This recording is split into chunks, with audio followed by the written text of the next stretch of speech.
Geht Pips? Hallo?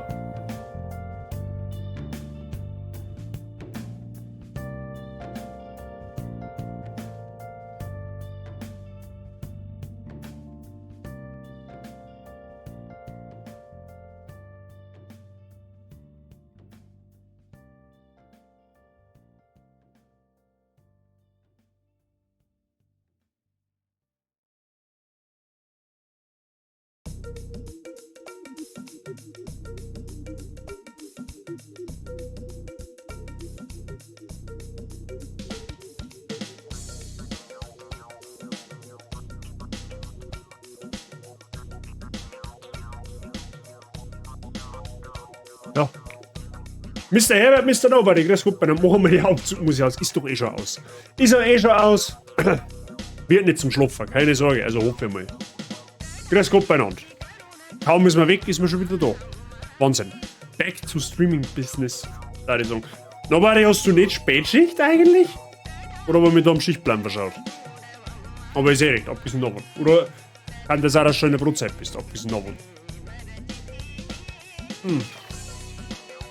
Mr. Herbert, haben Sie jetzt da heute die Uhr gekauft, oder was? Ich hab's nicht ganz deuten können aus der Aussage im Discord. Ja. Aber nicht gekauft, okay. Schaut aber schön ausschauen tut's. Also so Giftgerät oder generell, also das ist generell irgendwie so ganz eine spezielle Farbe. Also meine erste schwere Maschine war so in dem Farbton, Giftgerät. Schon cool. Ich hätte es gerne, ist mir aber zu teuer. Aber ist sehr schön. Aber wie gesagt, das Silber-Giftgrün schaut flauschig aus. Also, das mag gefallen sowas. Aber und Uhren. Ich trage ja so schon nicht einmal eine. Oder sagen wir mal ganz, ganz selten, dass ich eine trage. Und wenn, dann ist es irgendeine billige für 20 Euro. Aber gut. Alles fit bei euch. Wie geht's euch? Ja.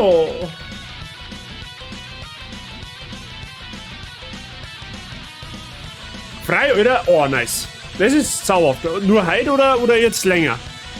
Also, was heißt länger? 2, 3 Tage. 16 Stunden pennt. Ja, gut, bei deinem Arbeitspensum wundert mich das jetzt persönlich nicht, was du die letzten Tage gemacht hast, dass du da mal massivst an Schlaf hast nachholen müssen. Klarer Fall. Ich hätte heute eigentlich auch frei gehabt, aber wir haben einen Erste-Hilfe-Kurs-Eindruck gekriegt. Aber gut. Nur heute und dann am Wochenende. Ja gut, okay, dann hast du jetzt praktisch dann eine 4-Tage-Woche sozusagen. Dienstag, Mittwoch, Donnerstag, Freitag. Aber Hauptsache Samstag, Sonntag frei. Das ist ja auch was. Das ist ja auch was. Vor allem in deiner Branche. Da kannst du froh sein, wenn du am Wochenende einmal nichts tun musst. Oder mal nicht hackeln musst. Hat es da bei Ihnen keine Brotzeit gegeben oder wie war das?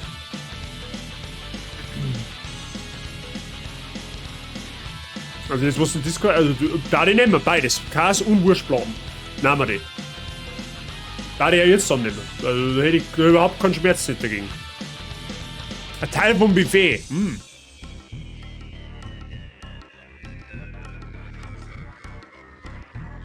Ja, schaut sehr gut aus. Ich hab mich schon gewundert, weil normalerweise, wenn irgendwer, gerade du, wenn du so zauberhafte Sachen zum Essen hast, du stellst dir das normal im Ei. Jetzt haben wir mir gedacht, so, jetzt frage ich mich nach, wann er wieder mal was kocht, so quasi. Nein, schaut aber wirklich gut aus. Schaut aber wirklich gut aus. Was kostet jetzt da was darf jetzt da so ein Platten kosten? Das meine ich, ist nicht billig, meine ich, hä? Ich meine, runter 150 Franken wahrscheinlich nichts. Also ich weiß jetzt den Umrechnungskurs nicht, aber gut. Schaut, also war wieder, da kriege ich, wenn ich mir die Beidel anschaue, da kriege ich direkt einen Hunger. Aber gut. Um die 3 bis... Ja, ich würde schon sagen, da wird meins wahrscheinlich nicht ganz gelangen. Ist aber auch eine Menge, muss man auch sagen. Aber gut. So, was tun wir heute? Spielen wir gerade auf weiter. Irgendwie ist mir gestern so vorgekommen, dass wir mir mit der Story relativ bald durch haben. Wir haben gestern Chaos-Klingen gekriegt, also ich glaube allzu viel. Ich muss nicht mehr einschätzen, ich glaube allzu viel kommt jetzt da dann nicht mehr. Muss man aber auch sagen, wir fokussieren uns ja hauptsächlich auf die Story, ja, das muss man auch sagen. Highlander, habe ich dir, grüß dich. Alles fit bei dir. Schauen wir mal. Also mein Plan war, wie gesagt, dass wir bis Ende September auf alle Fälle mit Mortal Shell fertig haben und dass wir God of War noch vor Blocktail durchbringen. Aber das sollten wir schaffen. Tu du mal morgen. Ja, ich tu mal morgen. Weil ich nur noch 3 Tage arbeiten bis zum Urlaub. Du hast schon wieder Urlaub? Du hast doch erst mal kurz erst gehabt, oder nicht? Aber ich seh dich. Der hat sich auf alle Fälle zauberhaft. Dir geht's selber. Du hast ja sehr schlechte Leute, geht's so weit gut. Na, Schmarrn, so passt das ja. Alles im grünen Bereich. Kann nicht gelingen. Ich hab jetzt morgen noch frei. Und am Mittwoch fange ich das Arbeiten wieder an. Ich hab jetzt eigentlich nur.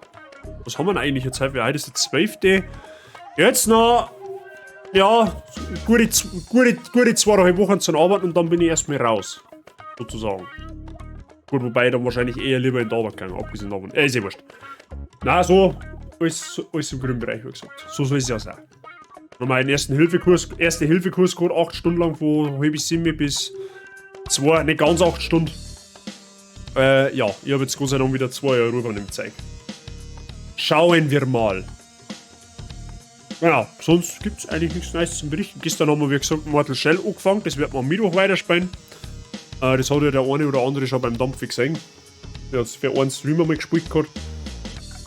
Und ja, sonst haben wir nichts Neues zum Berichten. Ich hab Bock zum Streamer, so schaut's aus. Und ja, jetzt Bock zum Zocken. Streamer tue ich halt ungefähr bis ziemlich sowas. So 2 Stunden unter der Woche, wie immer. Und dann, meine ich, passt das. Genau. Das Headset ist aber neu, oder? Das da? Nein, das habe ich schon immer. Also, das heißt, das habe ich seit ich einen PC habe. So, also im Endeffekt, seit ich stream, habe ich ein und dasselbe Headset. Warum schaut's neu aus, oder wie? Aber das habe ich tatsächlich schon lang. Was heißt schon lange? Ein Jahr halt, eigentlich im Endeffekt. Das Einzige, was ich mir jetzt mal überlegt habe, ist, wenn es einmal zum Umziehen wird, wahrscheinlich nächstes Jahr irgendwann, was ich mir dann wahrscheinlich anschaffen werde, ist ein neuer Stuhl. Nicht, weil der kaputt ist, sondern weil Frau Bazi ja dann auch ein eigenes Büro kriegt, so für Homeoffice und so ein Zeug. Dann darf ich den da geben und ich darf mir dann einen anderen holen, wahrscheinlich einen Noble Chair. Das Geld darf ich dann wahrscheinlich sogar investieren. Ja gut, dann habe ich eine Beschäftigung, bis dass ich in die Arbeit muss. Ah, der Mr. Nobody hat also Nachtschicht. Gut, dann hat sich die Frage von vorher auch geklärt. Schön. Sehr gut. Genau.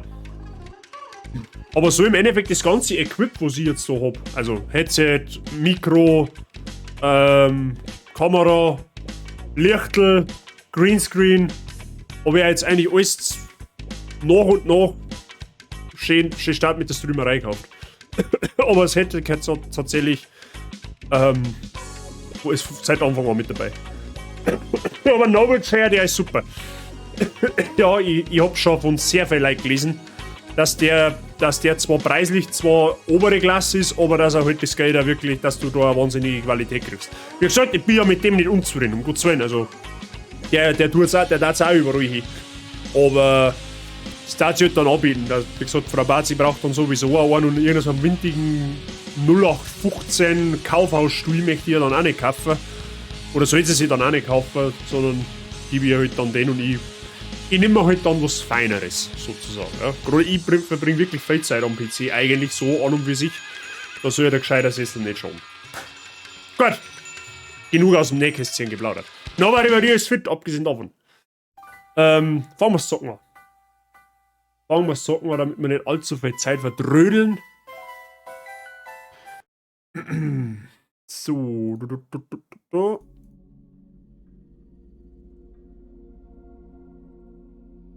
Na, Sekiro möchte ich nicht spielen. Sekiro will ich nicht spielen. Das heißt, da die schon mengen, aber kennen wir ja schon. Jo. Was hast du, Herbert, was für ein Noble Chair hast du? Die Black Edition? Also, was heißt die Hero Black, meine ich, heißt nicht, gell? Wie GoPro quasi. Den hätte ich mir jetzt angeschaut, gerade. Mal. Den mit, also die Hero Black Version. Für, was kostet die? 4,69, glaube ich. Ja, irgendwie sowas. Glaube ich, oder 4,18, oder waren es 418? Ich weiß nicht mehr, keine Ahnung. Du hast den normaler in Rot. Okay. Muss ja mal schauen, ja, da gibt es ja etliche verschiedene Modelle. Wie bin da eigentlich draufgekommen? Ich hab jetzt letztens irgendeinen Streamer geschaut, jetzt weiß ich aber nicht mehr wen, der hat auch einen Noble Chair und der hat davor wegen Krieg gehabt. Ich weiß aber nicht mehr, wer das gewesen ist, keine Ahnung. Und dann habe ich mal so im Internet geschaut. Das vergesse ich dir nicht. Ob bei dir alles fit ist. Dein Vater hat den Großteil geleistet. Du solltest bleiben, dich erholen. Du hast genug getan. Ihr wisst, meine Tür steht euch immer offen. Na gut. Der Trios hat gestern einen massiven Fieberanfall gehabt. Das haben wir Gott sei Dank beheben können. Und wir haben jetzt endlich... Oha, Chaos klingen, Freunde. Bevor Modi uns so grob unterbrochen hat, wollten wir gerade Tiers Gruft erkunden. Ja, um die schwarze Rune zu finden. Junge, kennst du den Weg von hier aus? Oh, ich weiß nicht. Klar weißt du es, Kleiner. Wir brauchen ein Boot. Weiß nicht. Ja, wir brauchen wohl ein Boot. Also gut. Wir brauchen ein Boot, sagt er. So, ich mag mir jetzt aber da mal schnell ganz kurz umschauen, ob wir da mittlerweile schon andere Dinge da können. Normalerweise ja, weil wir ja gestern die komischen Hehlwinde gekriegt haben. Da siehst du, da haben wir schon so weit. Das ist jetzt auf alle Fälle so ein Hehlwind und der kehrt irgendwo hin. Oder auch nicht. Wenn wir da schon aufgesperrt haben. Hey, da haben wir schon aufgesperrt. Kann mich nicht mehr so erinnern dran. Okay. Bist gerade am Kochen. Auwe, was gibt's denn gut? Du hast ein Noble Chair Epic. Okay. Aus Leder wahrscheinlich auch, oder? Oder ist Kunstleder? Also, echt oder Kunstleder, so meine ich. So würde ich sagen. Gut, da können wir auch noch nirgendwo hin. Okay. Kunst. Ja, ich überlege auch, wenn dann ein Kunstleder, weil du... Ja, die Hand nicht ganz so wartungsintensiv, sage ich jetzt einfach mal. Normalen einfach, ja. Ja, muss ich mal schauen. Ich habe ihn auf alle Fälle mal ins Auge gefasst.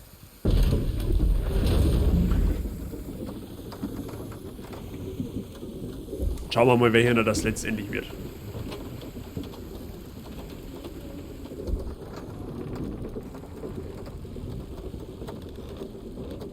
Was du brauchst, ist die Memory Foam Kissen. Ja, ich habe jetzt irgendwie gelesen, zwei so Noble Chair Kissen, eins wird da für Aromat und unten ja, als Rückenlehne die Hand schon mit dabei, aber ich weiß jetzt nicht, ob das die Memory Foam Kissen haben. Das weiß ich jetzt ehrlich so nicht. Oh, da hätten wir aussehen können. Warte mal, da muss ich nochmal schnell schauen. Ah, siehst du? Das Boot ist gestrandet. Jemand hat vorhin die Schlange gerufen. Wenn wir nochmal schnell auf, ich möchte nochmal schnell schauen, ob wir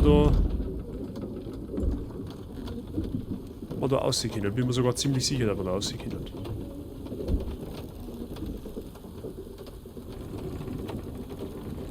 Achso, okay. Na, können wir nicht. Gut, hat sich das auch erledigt. Dann fahren wir halt wieder runter. Macht doch nichts.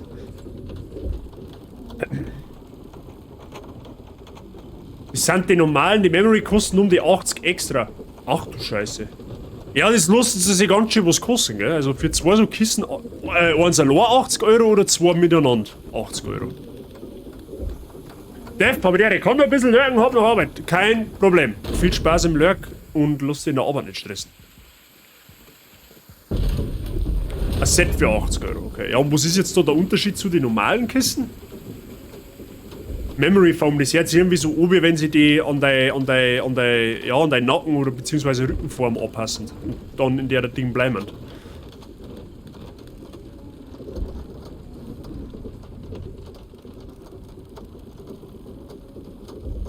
Größer und viel angenehmer, ja, dann, okay. Ja gut, wenn ich mir jetzt überlege, wenn ich mir so einen Stuhl kaufe für über 400 Euro, dann tut man 80 Euro für so ein paar Kissel dann wahrscheinlich auch nicht mehr weh.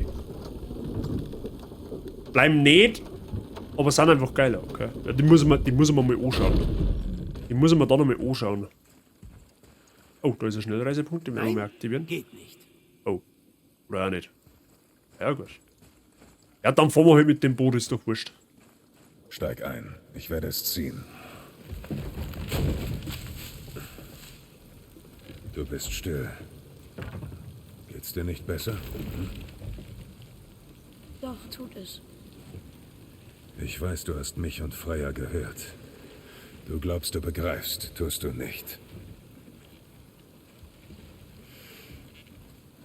Warum sagst du nichts? Du sagst, ich bin verflucht. Ich bin schwach. Ich bin nicht wie du. Linge habe Ich dir. weiß, was du wolltest. Aber Ist fit bei dir. nach all dem dachte ich, das hat sich geändert. Du weißt nicht alles, Junge. Nein. Aber jetzt kenne ich die Wahrheit. Die Wahrheit. Die Wahrheit.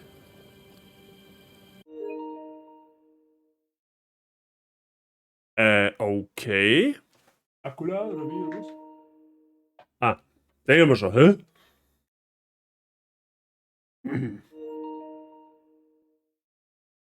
Lul. Mal kriegen wir eine Warnung. Gott, Junge.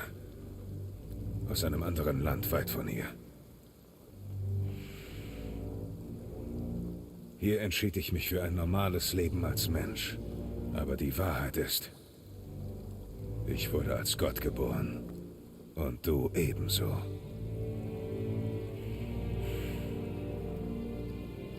Junge, hast du nichts zu sagen?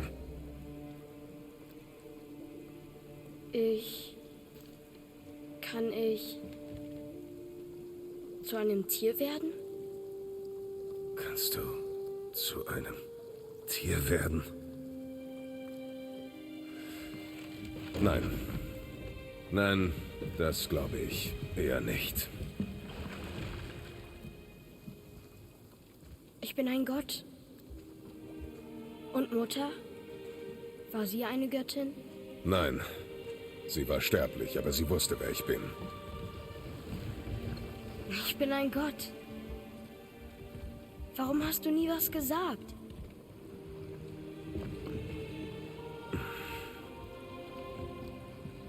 Ich wollte es dir ersparen. Ein Gott zu sein, kann ein Leben voller Kummer und Leid bedeuten. Das ist der Fluch. Was kann ich denn so? Kann ich fliegen? Unsichtbar werden? Ich fühle mich nicht wie ein Gott. Ich kenne deine Kräfte als Gott nicht. Aber sie werden sich zeigen. Ich kann mich gar nicht mehr erinnern, dass er ihm das so direkt sagt. Ich hab gemeint, er wartet das über Ich kann nicht Umwege. zu einem Wolf werden? Ich lasse mich gerne überraschen. Ja, bei mir passt alles und wie geht's dir? Billinger, bei mir ist alles fit. Sorry, wir haben gerade eine Cutscene, weißt du das eh. Controller müde, Controller schlafen, ja, so offensichtlich. Da wird jetzt nicht Höre ich geschlafen. deshalb manchmal Stimmen? Hast du wirklich nie welche gehört? Nicht so wie du. Das ist nicht überraschend. Jeder Gott ist einzigartig. Also werde ich vielleicht nicht so stark wie Vater, bekomme aber eigene Fähigkeiten? Die hast du doch jetzt schon, Jungchen. Deine Sprachbegabung ist außergewöhnlich für jemanden so jung. Die Zeit wird zeigen, wozu du sonst noch fähig bist. Du hast es also gewusst. Ja, aber ich habe mehr als genug Götter bekannt. Mich offenbar auch. Ja, aber ich kann mich echt nicht mehr erinnern, dass er ihm das so direkt ins Gesicht sagt. Bin. Früher natürlich. Brock und Sindri? Sie müssen es nicht wissen. Baldur! Weiß er es? Verfolgt er uns deshalb? Kennst du ihn von früher? Am Tag der Beisetzung deiner Mutter sah ich Baldur zum ersten Mal. Das ist die Wahrheit. Hey, wir müssen doch nicht direkt zu Tyrs Gruft zurück, oder? Ich meine, wir sind Götter. Wir können tun, was wir wollen, stimmt's? Worauf Ah, da war ich mir nicht so sicher an deiner Stelle. Stelle. Mein Notfalls hätte ich hätte ein 12er Backel Monster da könnte der Controller schon einen haben. Ja, ich meine, der Strom, der tut's dabei schon, aber ich merci fürs Angebot. Ich komme auf die zurück, wenn's wirklich war.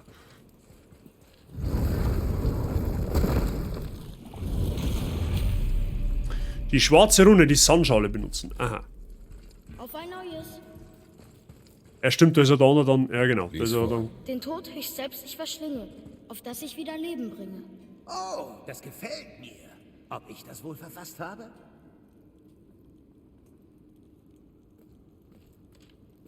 Okay. Und jetzt müssen wir da irgendwas kaputt machen wahrscheinlich, ja? Was haben wir da? Ah, da waren wir letztes Mal, ja? Das ist das mit der mit dem Tür, mit dem Riesen.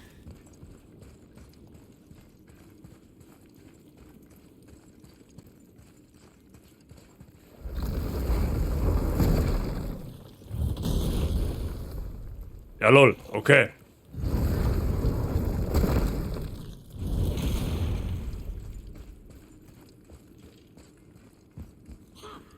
Auf ein neues. Mach Name. So, was hast du gesagt? Lies vor. Den Tod höchst selbst ich verschlinge, auf das ich wieder Leben bringe. Oh, das gefällt mir. Ob ich das wohl verfasst Dem habe? Tod? Ich selbst, ich verschlinge, auf das ich wieder Leben Ist bringe. das dort die Antwort? Da steht Erde. Möglich. Verschlingt den Tod, bringt wieder Leben. Gib mir mal. Wo ist er denn jetzt? Gib mir mal ein da, Erde. Los. Jürt.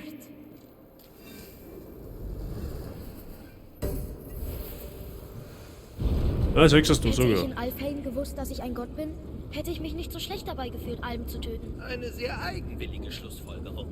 Du musst nichts bereuen. Die Alben haben sich uns aufgedrängt. Nein, ich verstehe es jetzt. Wir hatten Götterdinge zu erledigen und dann kamen sie und haben uns in ihre kleinen Probleme reingezogen. Sollten wir das so im Raum stehen lassen? Ich meine, seit ich weiß, dass wir Götter sind, fühle ich mich so viel stärker. Vielleicht fühlst du dich gerade etwas zu gut. Macht stellt dich vor eine schwere Wahl, Kleiner. Du kannst entweder dir selbst dienen oder dich in den Dienst anderer stellen. Wie Tyr. Sie haben ihn geliebt, ha? Ja, ein Gott des Krieges. Doch einer, der für den Frieden kämpft. Der Tür war der Es Kriegsgott? hieß, Ernsthaft? Er war heroisch und gerecht und setzte Macht und Wissen ein, um Kriege zu beenden, anstatt sie anzufangen. So wie der Gibt Ares. es gute Götter?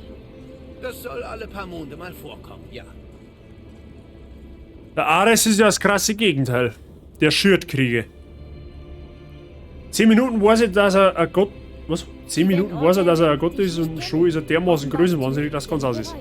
Tyr glaubte, dass der Verstand und nicht pure Macht... Das haben wir eh gestern schon mal gesagt. Wenn wir ja am Ende des Spiels erfahren, wer er eigentlich ist, dann kann man sich vielleicht das Ende denken. Also vom nächsten Teil. Heim nie erlangen würde. Odin häufte Wissen an und bewachte es eifersüchtig. Tyr hingegen war offen und teilte seine Lehren und seine Weisheit. Deshalb liebten die sterblichen Tiere und brachten ihm Geschenke aus der ganzen Welt.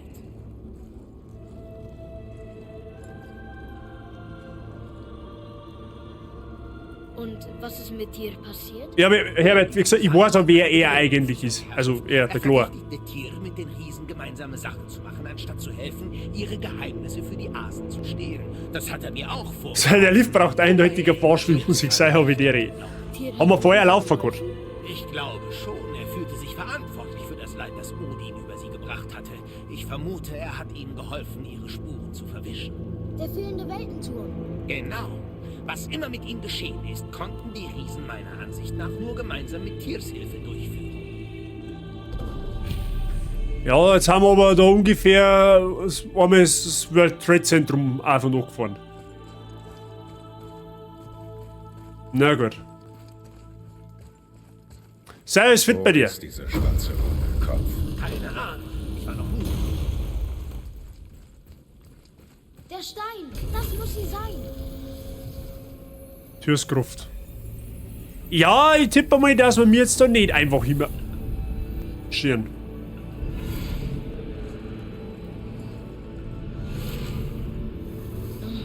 War ja klar.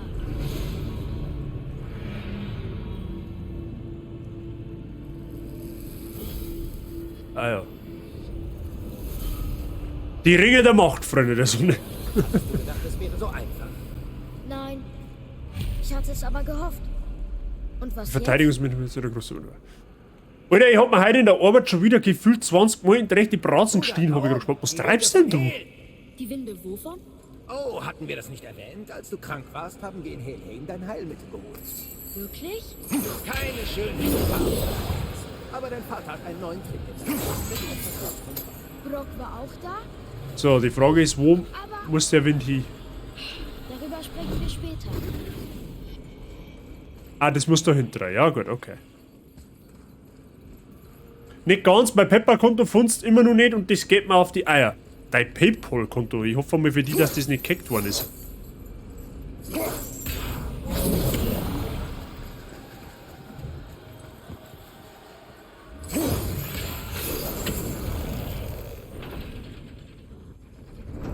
Ah, jetzt weiß ich es wieder. Genau da in der Gruft erfahrt mehr oder weniger der Atreus, aus was für einer Zeit der Kratos kommt. Mehr oder minder.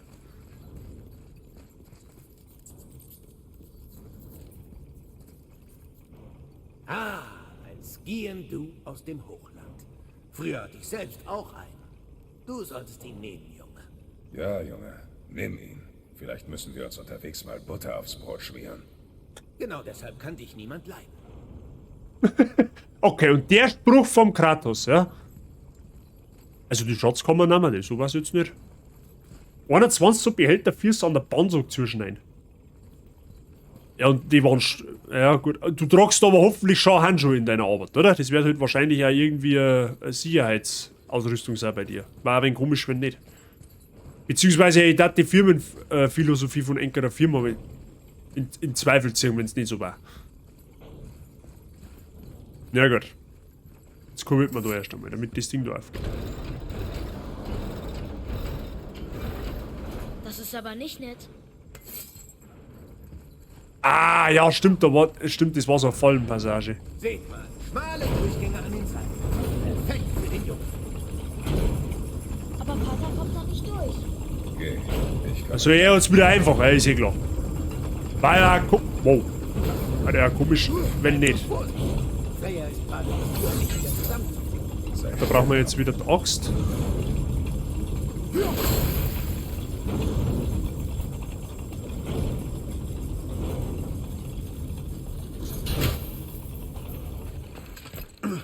Gut. Ich glaube, da erfahrt er es jetzt sogar, weil da schaut er es jetzt erweisen und da ist er drum als kriegischer Gott. Sieh mal da!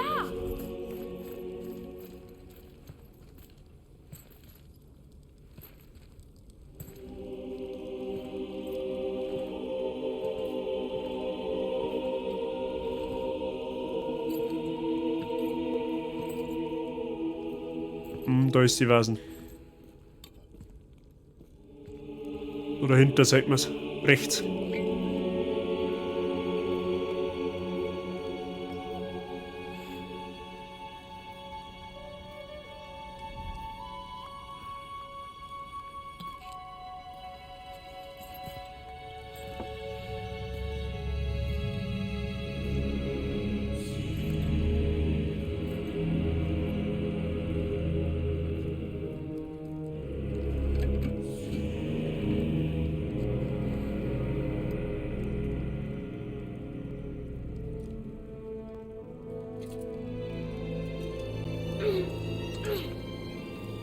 Was gefunden? Genug jetzt damit. Vergiss nicht, warum wir hier sind. Mach ich nicht.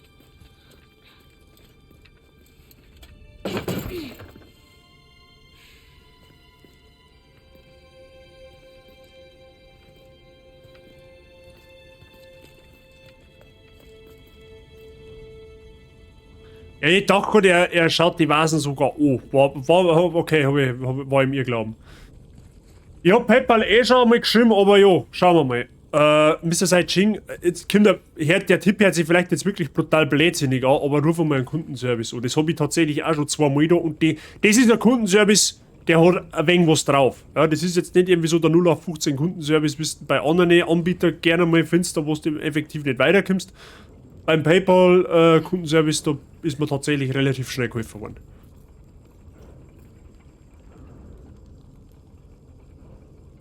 Das stammt aus einem großen Wüstenland, sehr weit entfernt von hier. Leben dort Götter? Oh je, Oh, Ägypten, oder? viele, viele Götter. Gut oder böse? So einfach ist das nicht, fürchte ich. Das ist Skarabäus, meine ich, oder? Anspielung auf... Ja gut, vielleicht ist das sogar schon eine Anspielung, dass es da noch wirklich noch in Ägypten weitergeht, weil das ist ja auch so eine heiße Theorie in der Community. Sonst noch irgendetwas? Wie viel gut, dass der Typ kann. Hätte ich schon bei der österreichischen versucht, die gibt's leider nicht mehr. Wie die österreichische Kundenhotline von PayPal gibt's nicht mehr. Das schaut aus wie Sparta, oder? Daheim? Kann Sparta sein? Na gut, whatever.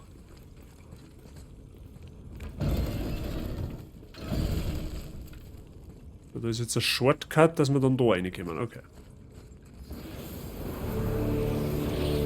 Ja, alles andere hätte mich jetzt auch schwer enttäuscht.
Alter, wir vergehen Handen da.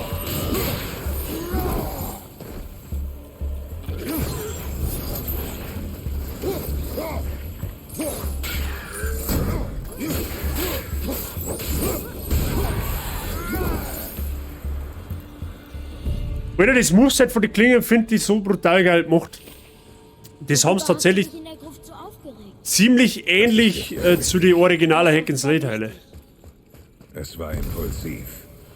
Schenke meinen Schwächen keine Beachtung. Wow, das war ja fast eine Entschuldigung. Du zerschlägst wohl einfach gerne Tonwaren.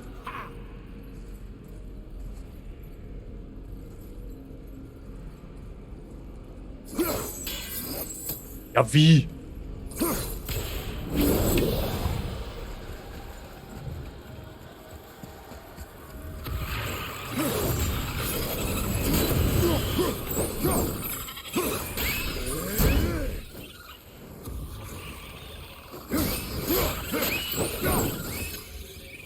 Sonst noch was? Okay, gut. Hör zu, ich will von jetzt an nur die Wahrheit wissen, ja? Egal, ob sie mich verletzt oder nicht. Ich will lernen. Nur weil du es hast, ein Gott zu sein, muss ich es nicht. Meerschmal. So, brauchen wir jetzt wieder. Ich weiß. Geh. Ich kann gar nicht hinsehen. Viel Glück. So, jetzt gehen wir mal alle wieder da mal auf. Oder auch nicht.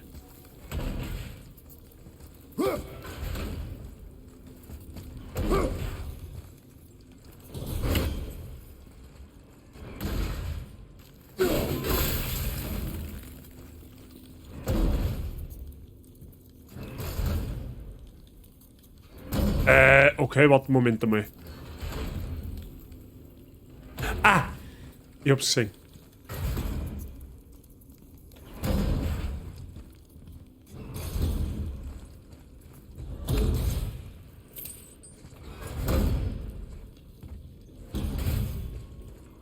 Und ich dachte, die Segen wären fies.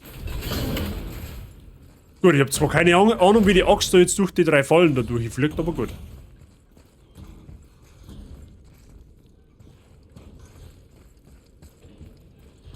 So, da kommt jetzt wahrscheinlich wieder Gegnerhorde, oder?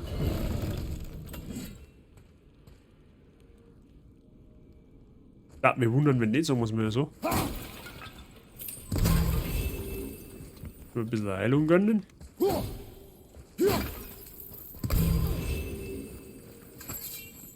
Gefällt es dir denn gar nicht, ein Gott zu sein? Auf einem Abenteuer an einem fantastischen Ort? Vielleicht wollte Mutter, dass wir etwas Spaß haben.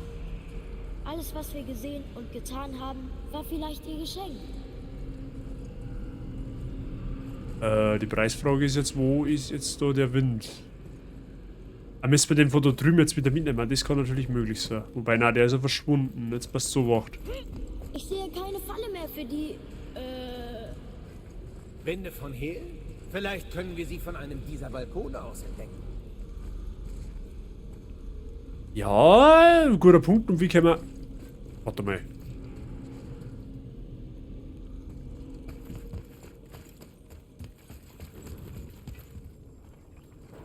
Da waren wir ja drin.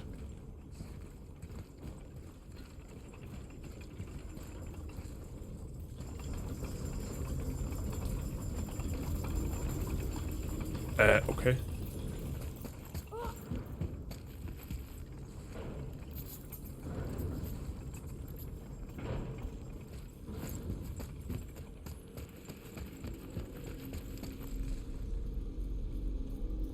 Okay, jetzt stehe ich auf dem Schlauch. Jetzt Moment.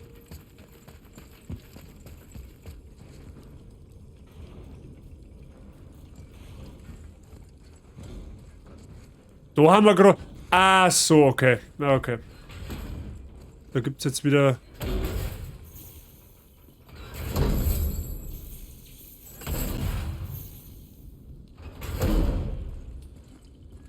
Okay.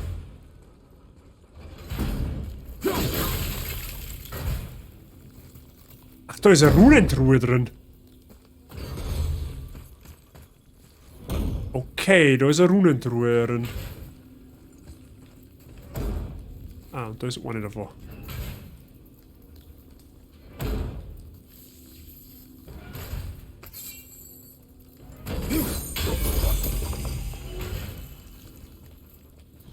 So, wenn ich jetzt die wieder aktiviere.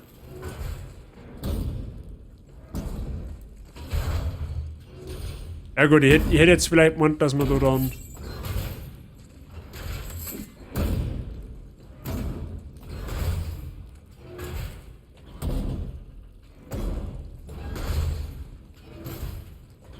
Ja gut.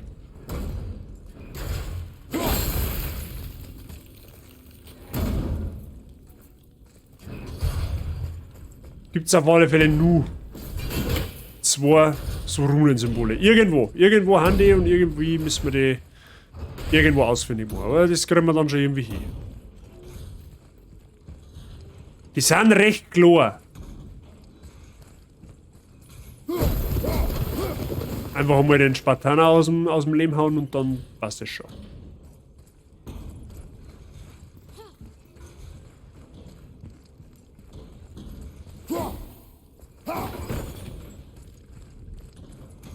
Okay. Jetzt haben sie da hinten mehrere so Dinger geöffnet.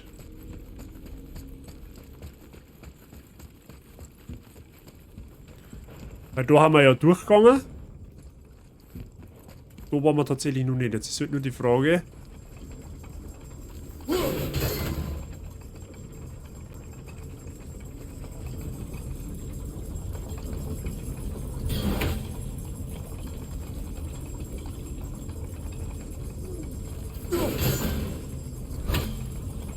Ah ja, okay. woher hast du das gewusst? Erfahrung.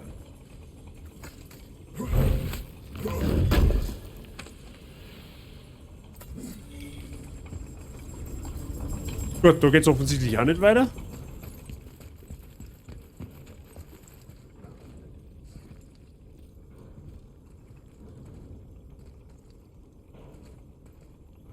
Wifi habe ich die Ehre. So, jetzt habe ich es auch geschafft, bin aber nur im Lurk da. Mrs. Wifi, das ist überhaupt kein Problem nicht. Schön, dass du da bist, viel Spaß im Lurk. Und danke dir. Jetzt pass auf. Oh, was haben wir da noch?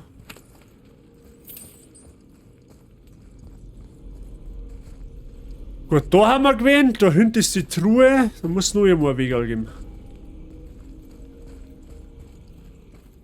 Oh, wahrscheinlich, oder? Dahinter. Okay, wo habe ich denn das übersehen? Ja, Moment, jetzt wenn da nicht die Symbole haben. Oh, was ist da noch? Warte mal. Ah, da ist eine Heilung, das ist gut.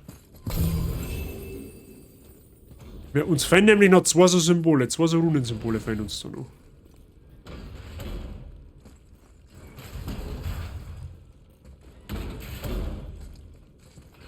Werden wir aber wahrscheinlich in dem anderen Raum nochmal schauen müssen. Ja gut, okay. Seht mal, das sind die Wolfriesen, Sköll und Hati. Ganz recht, die Bringer von Tag und Nacht. Wenn sie Sonne und Mond gefangen haben, beginnt Ragnarök, stimmt's? Kannte Tyr sie? Keine Ahnung. Er mochte sie offenbar genug, um ihnen eine große Wand in seiner Gruft zu widmen. Okay. Ja gut, da brauchen wir jetzt eben wieder den Wind, damit wir das aktivieren können. Okay. So, aber wie kommen wir auf den Balkon auf, ist die Frage. Da oben ist auf alle Fälle eine Ketten.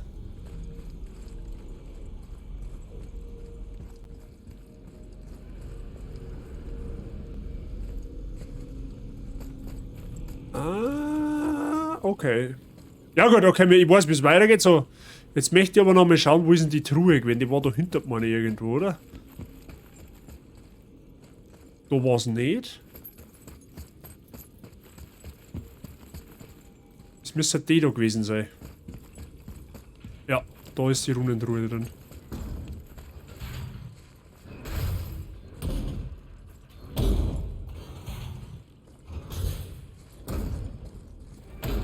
Die Frage ist aber eigentlich nur...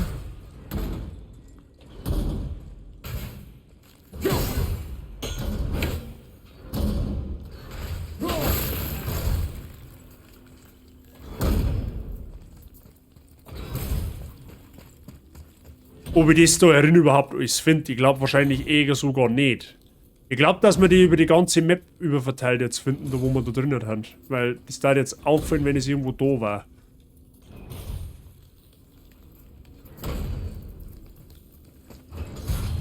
Na gut. Schauen wir mal den Balkon auf, dann sehen wir es schon. Oh, das ist in dem Raum da drin. Da kann man vielleicht... Dort ist jetzt das einzige, wo man vielleicht noch schauen kann. Beziehungsweise vielleicht haben die Symbole... Ah, sechst das da.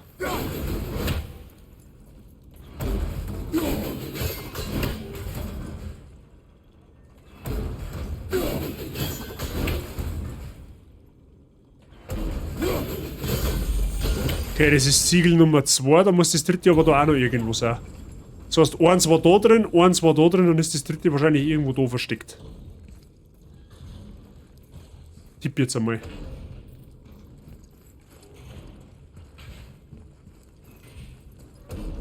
Genau, eins war ja da, genau, richtig. Da ist. Nice.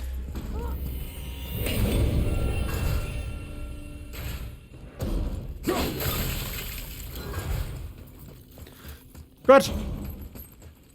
Gelooten erfolgreich gewesen.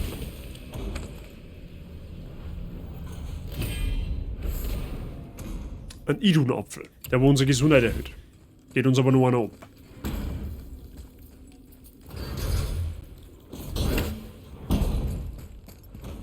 Gut, auf den Balkon.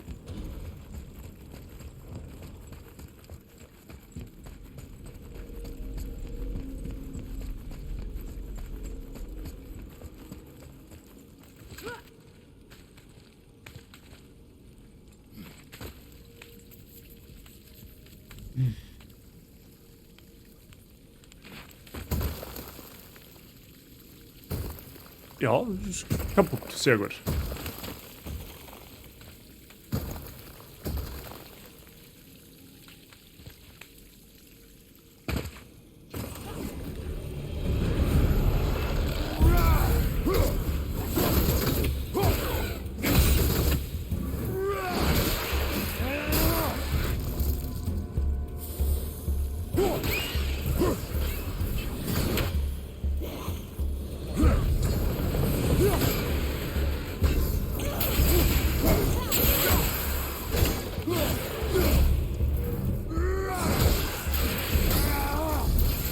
Kämpfe jetzt einmal eine Zeit mit der Axt, weil die noch ein wenig mehr Schaden macht.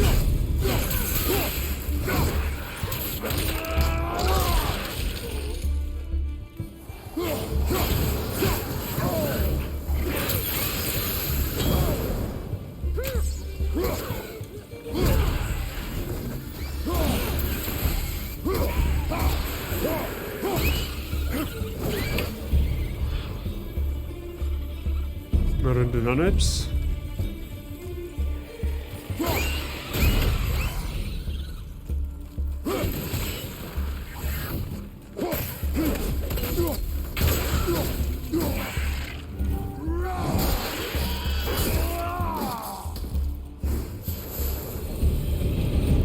Okay, war alle. Nice. Gut, das ist scheinbar jetzt nur mehr ein Rätsel. Was ist das?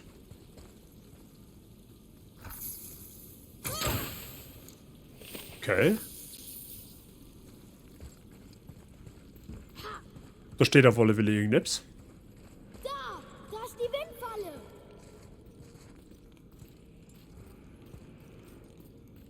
Was steht hier? Gedanken sind schneller als der Wind. Vielleicht geht es gar nicht um Tempo. Können die Winde sonst noch irgendwo hin? Okay, ich kann jetzt so den Wind nehmen. Muss dann in den Raum rein, wo die zwei, wo das komische Wolfsdingens ist, meine, gell?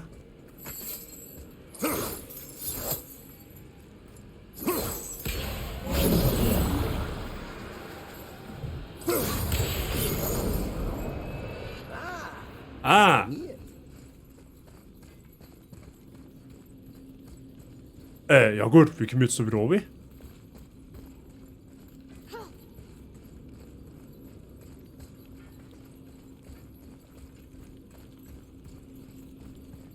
Wie kommen wir da jetzt wieder oben?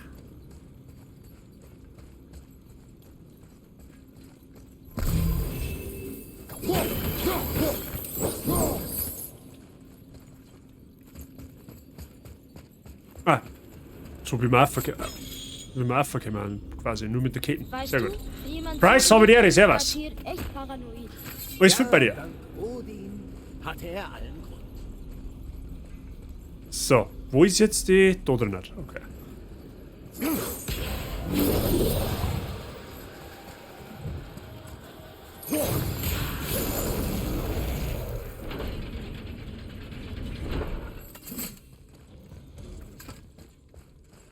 Ja, passt soweit bei dir. Mr. Price ist hört man gern bei uns. Bei mir passt soweit auch alles. Der Runenstein, er kommt runter. Was ist los? Falle! Vater! Junge, Oha. verschwinde von hier! Mir geht's gut. Wie kriegen wir dich da raus? Zuketten! An der Wand! Aber es gibt 3 davon. Was soll ich tun? Atreus, konzentrier dich! Du kannst das! Bitte beeil dich. Ich weiß gar nicht, ob ich trinken kann. Los, denk nach. Hati ist der Silber. Er jagt den Mond. Der Gottesgöttin verfolgt die Sonne. Damit Ragnarok eintritt, müssen sie fressen. Die Anordnung ist falsch. Gut, Junge! Mond nach links, Sonne nach rechts. Midgard in die Mitte. Aber welchen Hebel ziehe ich?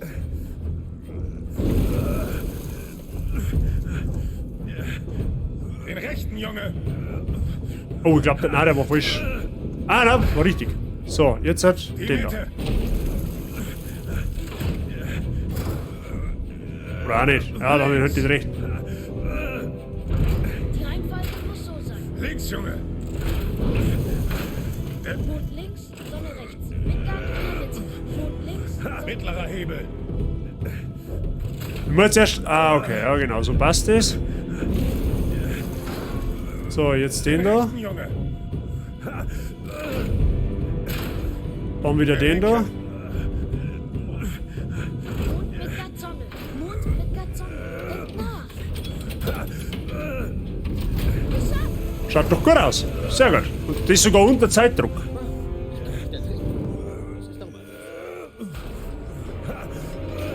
Halt nicht an. Moment. Wozu ist die große Kette? Vater, über dir. Ei, ja.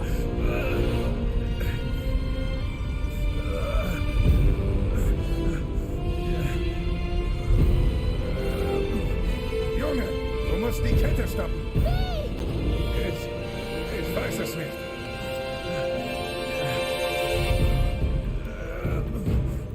Ich habe eine Idee. Viel besser? Es geht nicht anders. Steh ich zu? Es funktioniert nicht. Das verstehe ich nicht.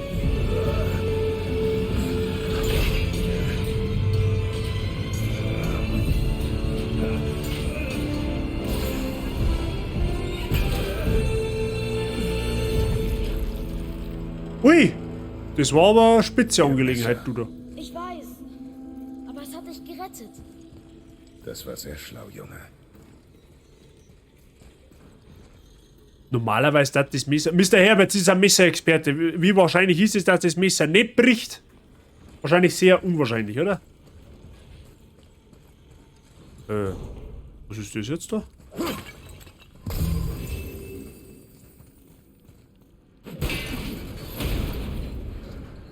Null, ja, denken wir schon. Easy. Das denken wir auch. Die Rune ist frei. Wir haben es geschafft. Ja, mal sehen, was Tyr für uns hat. Weht mal, wenn ich meinen Arsch da oben bewege, springt uns wieder irgendwas an. Ist weg. Was machen wir jetzt? Wir gehen weiter.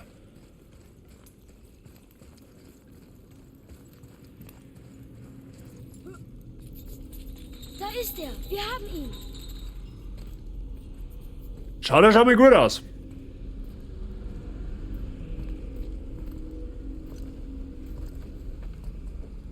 Junge. Hier.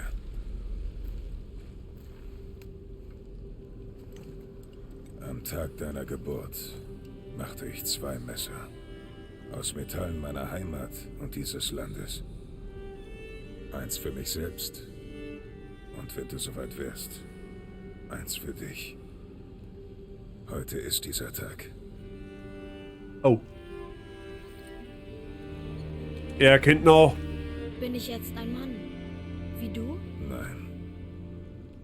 Wir sind keine Männer. Wir sind mehr als das. Die Verantwortung ist viel größer. Und du musst besser sein als ich. Verstehst du? Sag es. Ich bin besser. Die Macht dieser Waffe, jeder Waffe, kommt von hier. Im Zusammenspiel mit dem hier. Durch Disziplin, die Selbstbeherrschung von dem, der sie trägt. Darin liegt die wahre Stärke eines jeden Kriegers. Vergiss das niemals. Also gut. Komm.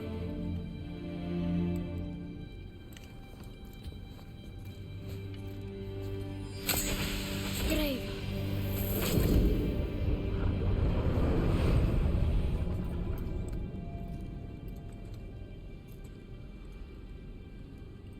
Nichts. Schwarzer Stor. Ja, das ist schon eine Rune, aber... Ah!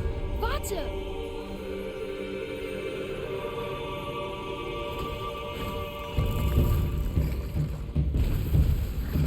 Die Rune.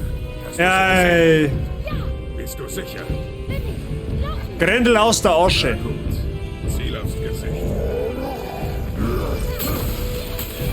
Ah ja, 2. Alles klar. Brudi, ich muss da mal ganz dringend hin.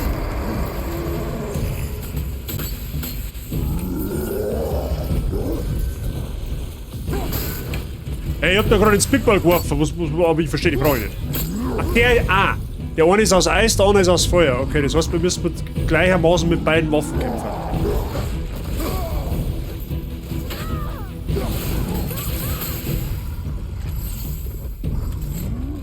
Rechte Seite, Bruder!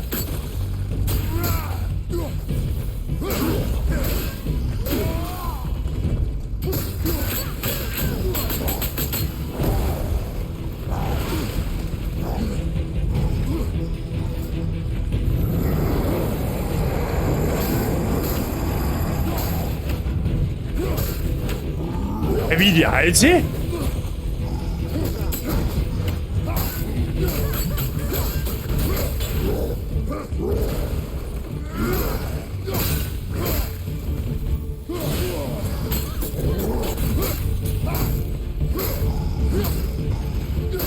Aber nur bis zu dem Cut normalerweise, oder? Oder der hält sie weiter. Weil... Moment einmal in der Hand. Ah, okay, der hat so komische Storner herzaubert.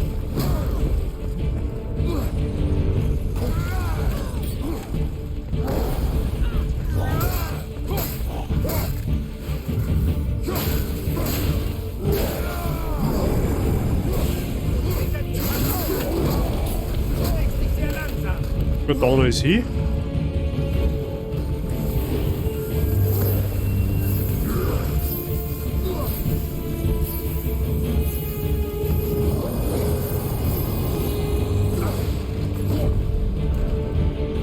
Ach, die machen Schaden an, oder die Dinger, okay.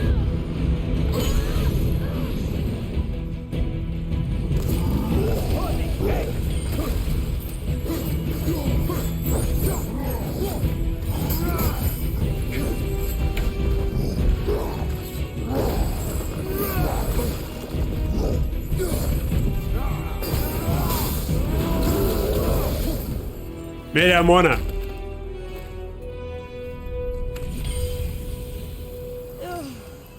War der groß. Aber kein Gegner für Götter. Tartarus Rage, schwerer Runenangriff. Oh ja, der ist zauberhaft, den verbessert man sogar gleich. Den verbessert die sogar gleich nochmal. Und ausrüsten du ihn auch.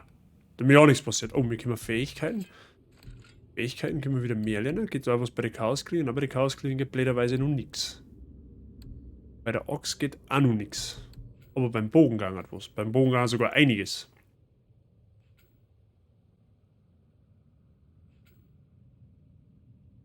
Erhöht massiv Schaden. Ja, mehr Schaden, mehr gut. Was haben wir da?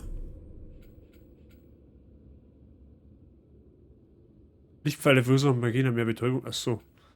Ja, ob wir jetzt das unbedingt brauchen, weiß ich nicht. Der Karten gibt es auch noch irgendetwas. Was haben wir da noch? Was ist denn das? Helheim zusammenfassen. Achso, okay. Mickriger Troll. Ja, ich bin... Chaosflamme. Kleine Flamme ohne Ursprung, die aber in alle Richtungen brennt. Sie wird durch mächtige Kämpfe erzeugt, damit können die Chaosklingen verbessert werden. Das heißt ja schon mal gut. Ja gut, also haben wir jetzt die Rune praktisch. Ja und jetzt? Was müssen wir jetzt machen? Achso.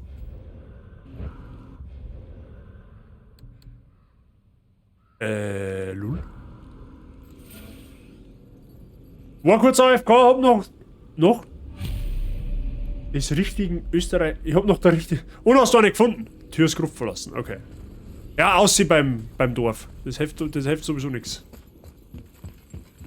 Zum Schmied kann man gleich mal gehen. Gleich mit Chaosklingen aufbissen. So eskaliert es jetzt auch hundertprozentig gleich wieder. Jürg.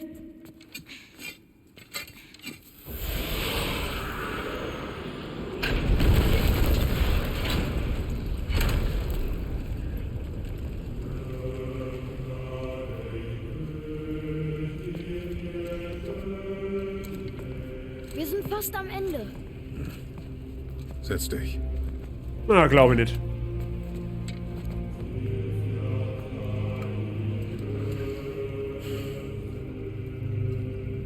Limniovan. Von der Insel Limnos. Nahe meinem Geburtsort. Hey, ist ja nicht in Sparta auf die Welt gekommen? Limnos. Aufs Ende einer Reise. Wirklich? Oh. Riecht wie faule Eier. Ist der noch gut? Vielleicht. Sehr gut, Mr. Seijing.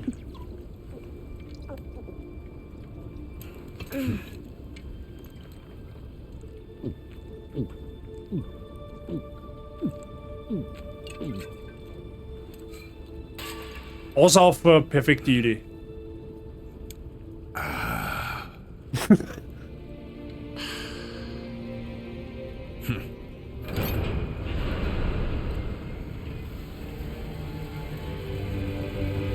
Alter, jetzt, ich bin echt gespannt, wie es am Nachfolger weitergeht. Ich bin so hyped auf den Titel. Vor allem später ein paar Jahre nach dem Ganzen. Erster raus mit eigener Vater?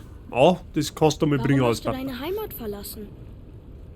Das würde mich auch interessieren. Wegen der anderen Götter dort? Ich meine, du hast die Götter so sehr. Aber Tyr zum Beispiel war gut.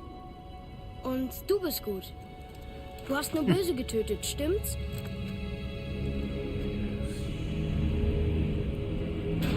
Ja, Ah, aber wer kann das schon beurteilen? Sei still.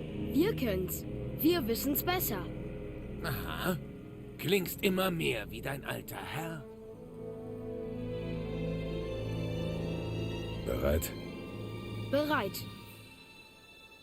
Komm. Gott zu sein wird mir gefallen. Ich hab da, also was das angeht, hab ich ein ganz ungutes Gefühl wegen am nächsten Teil dann. Aber da reden wir drüber, wenn wir fertig sind. Wir gehen, wohin wir wollen. Tun, was wir wollen. Wo ist eigentlich die Schlange da hinten ist? Die Riesen. Ja, nachdem wir die Weltenrune nach Jötunheim gelernt haben, können wir nun zurück zum Tor auf dem Gipfel gehen und den magischen Meißel einsetzen. Diesmal stellt sich uns niemand in den Weg. Los! Schauen wir mal, wir können doch jetzt die Schlange bestimmt auch noch mal rufen, oder?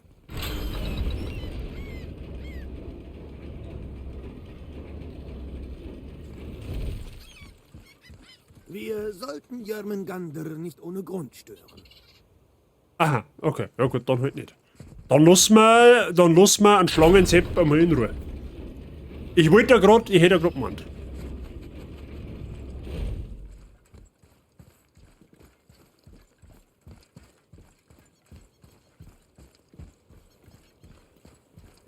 Bin mir jetzt nicht sicher, ob man die Aussage vom Kratos, ob die so ganz hundertprozentig stimmt, weil er sagt, er hat nur böse Götter getötet. In dem Sinne hat er die getötet, die sie ihm eigentlich mehr oder weniger immer im Weg gestellt haben. Ob die halt gut oder böse waren. Das ist ein Name. Rota! Wow, der Name hat sie entfacht. So heißt eine der Walküren. Äußerst seltsam. Aha. Ja gut. Whatever.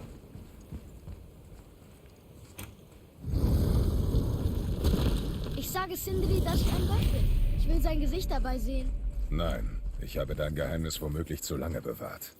Aber jetzt wirst du unser Geheimnis wahren. Wir sollten wirklich mit einer Chiffre wiederkommen. Achso, das können wir noch nicht lesen. Okay, ja gut. Haben wir da? Ach, das haben wir schon mal gelesen. Ja gut, okay. Oh.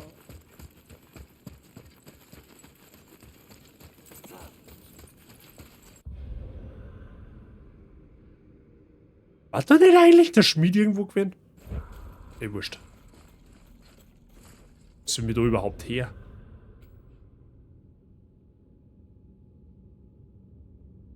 Ey, wait, mir kann man doch schnell reisen, das ging noch viel einfacher. Ach, der ist gesperrt. Ja gut, okay. Hat sich dann also auch erledigt. Atreus, folge mir. Tut mir leid. Warum verbergen, was wir sind? Geheimnisse sind Odins Art. Sollten wir nicht offen sein, wie Tyr? Tyr hat auch Geheimnisse. Aus gutem Grund. Um andere zu schützen. Es ist weiser, diskret zu sein. Deshalb muss man seine Freunde nicht anlügen. Oder die Familie.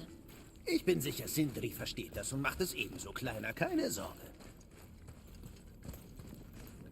Ja, das Thema mit Atreus, das wird, ich bin da echt ohne Scheiß richtig gespannt, bis die es im nächsten Teil machen. Aufgeregt, endlich das Land der Riesen zu sehen. Ja, aber traurig, dass die Reise bald endet. Oh, was, wenn wir in Jötunheim sind und keine Riesen vorfinden? Das kann uns egal sein. Der Wunsch deiner Mutter ist alles, was zählt. Ah! Oh, geht nicht weg. Ich bin gleich bei euch. Vater, darf ich sagen? Nein. Was denn? Hast du an diesem Rad geleckt? Oh Gott, ich übergebe mich. Ernsthaft, mir kommt's... Vergiss es. Familiensache. Oh. Warum soll der an dem Radl schlecken? Ist er behindert? Ich kann euch einiges über Familien erzählen. Lass mich raten. Dein Bruder hat überhaupt kein Talent und er kreiert nur Müll. Völlig korrekt. Soll heißen? Du redest von nichts anderem. Unaufhörlich. Tu was dagegen oder halt endlich die Klappe. Verstehe. Ja, wir haben genug von den kleinen Leuten mit kleinen Problemen. Oha! Na gut. Das hat wehgetan. Sehen wir uns euer Zeug an. Wer drauf schlägt, dem Kerz. You know what I have to do. Ja, ungefähr jeder in der Grundschule. Ist es im Bereich des Möglichen, dass der Atreus die Fähigkeit hat, Gewitterstürme hervorzurufen, oder ist es jetzt reiner Zufall? Da warten wir wieder bei einem Thema. Ich kenne mich einfach in der nordischen Mythologie nicht aus. Oh, schön, dass ich doch noch nützlich. So, Chaosklingen verbessern. Ab vom Hof. Gut. So, und der Clownbogen kann auch verbessert werden, habe ich gehört. Willst du dir nicht lieber von meinem Bruder helfen lassen? Gut. Also noch etwas für dich?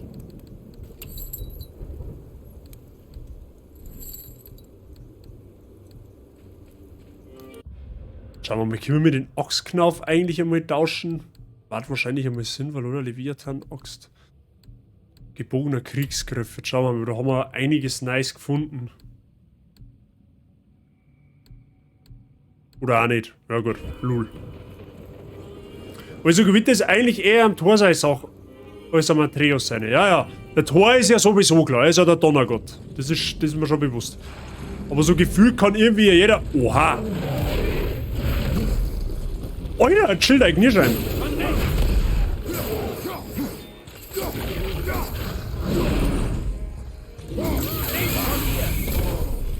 Ja, links von mir. Ist halt lustig, wenn...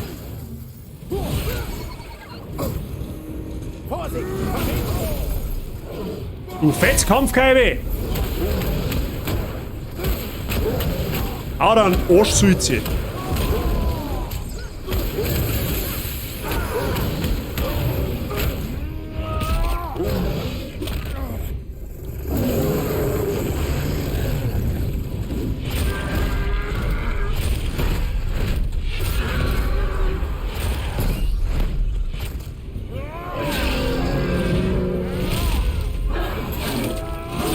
Oh, das hast du ein paar.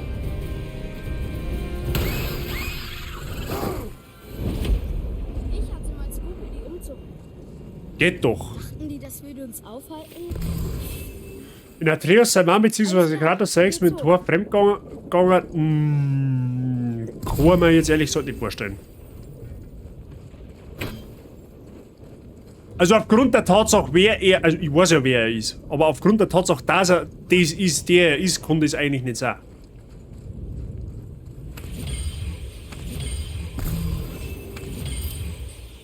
Gut.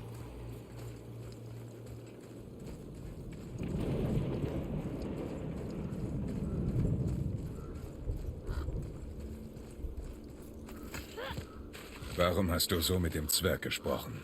Nervt dich das mit ihm und seinem Bruder nicht? Doch, natürlich. Aber es nützt nichts, ihn zu einem Feind zu machen.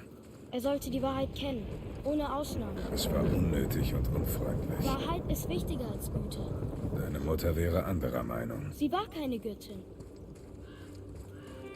Merkt ihr, dass der Atreus langsam aber sicher eine ganz schlechte Meinung von normalsterblichen Wesen hat?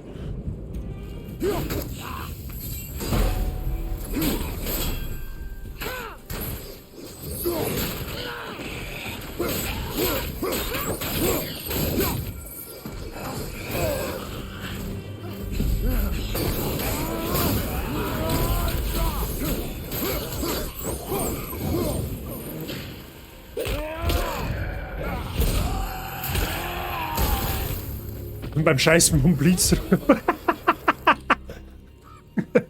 Du bist so schon blöd. Der Ochsbasi schreit wieder Timber. Hab ich gehört. Ziege habe ich Ehre. Servus. Angel habe ich Ehre. Grüß euch. Wie geht's euch? So wie du von ihr gesprochen hast, bezweifle ich das. Was? Dass sie keine Göttin war? Sie war besser als eine Göttin. Und du solltest sie nicht entehren. Ist ja gut. Dann trag sie selbst.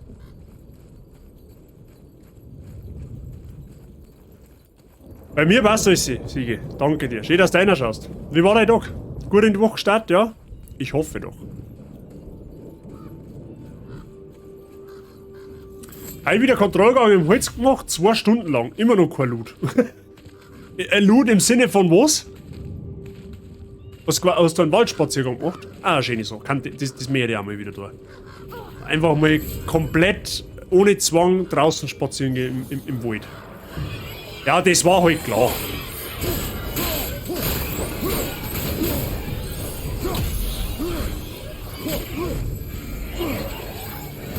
Was genau ist Enker scheiß Mission eigentlich?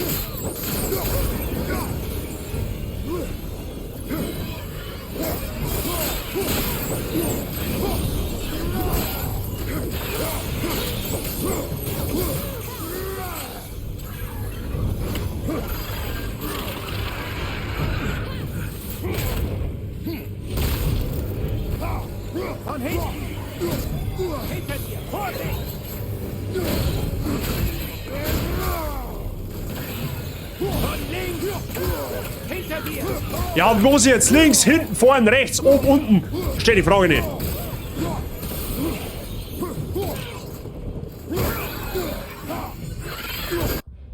Oh. Zurück nach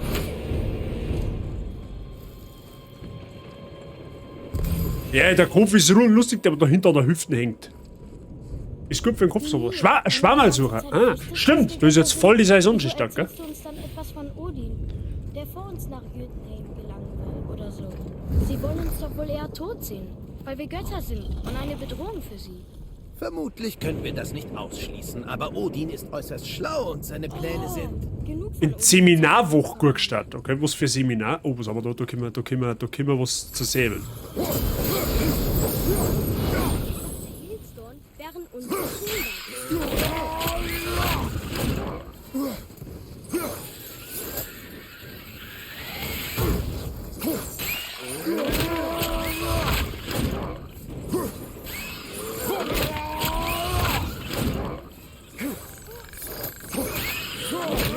Ja, ab vom Hof. Oben werfen über den Gipfel. Da gehst her. Oh, langsam reicht es. Gibt's da Seminar? Wie meinst du das, Mr. Price? Achso, Semi. Ja, der hat ein wenig gedauert. Entschuldigung. Seminarwoche. Ich weiß nicht. Keine Ahnung. Bestimmt. Ich glaube, dass es viel Kaffee gibt. Wahlweise.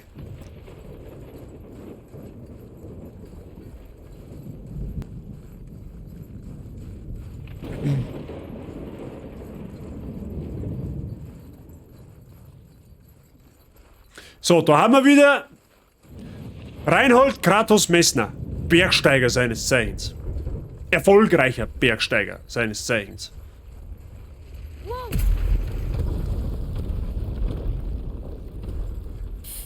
Daran war bestimmt auch Odin schuld. Letzter Versuch.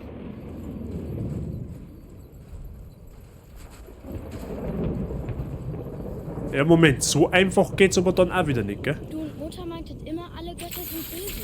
Aber wir sind es nicht. Tyr war es nicht. Ja, da ist noch Ja, gesperrt. auch nicht. Aha. Die Asengötter, die sind böse. Und weißt du was? Odin hat recht. Wir sind eine Bedrohung, weil wir wissen, was sie sind und dass wir siegen können. Naja, nicht alle von ihnen. Noch nicht. Die B-Training. Magni hat's versucht und er ist tot.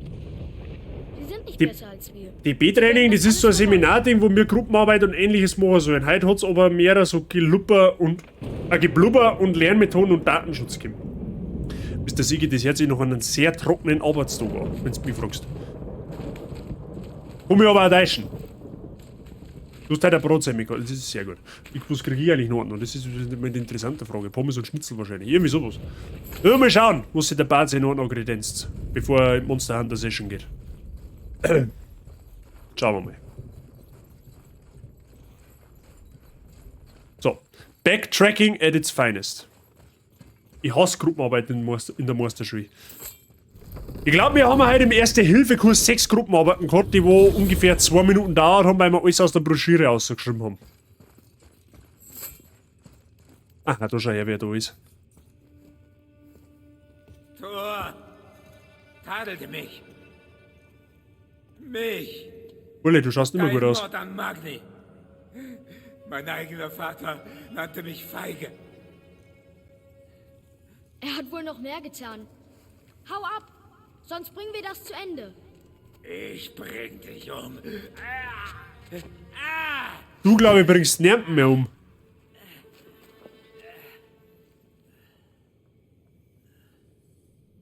Nein. Er ist besiegt. Wozu ihn töten?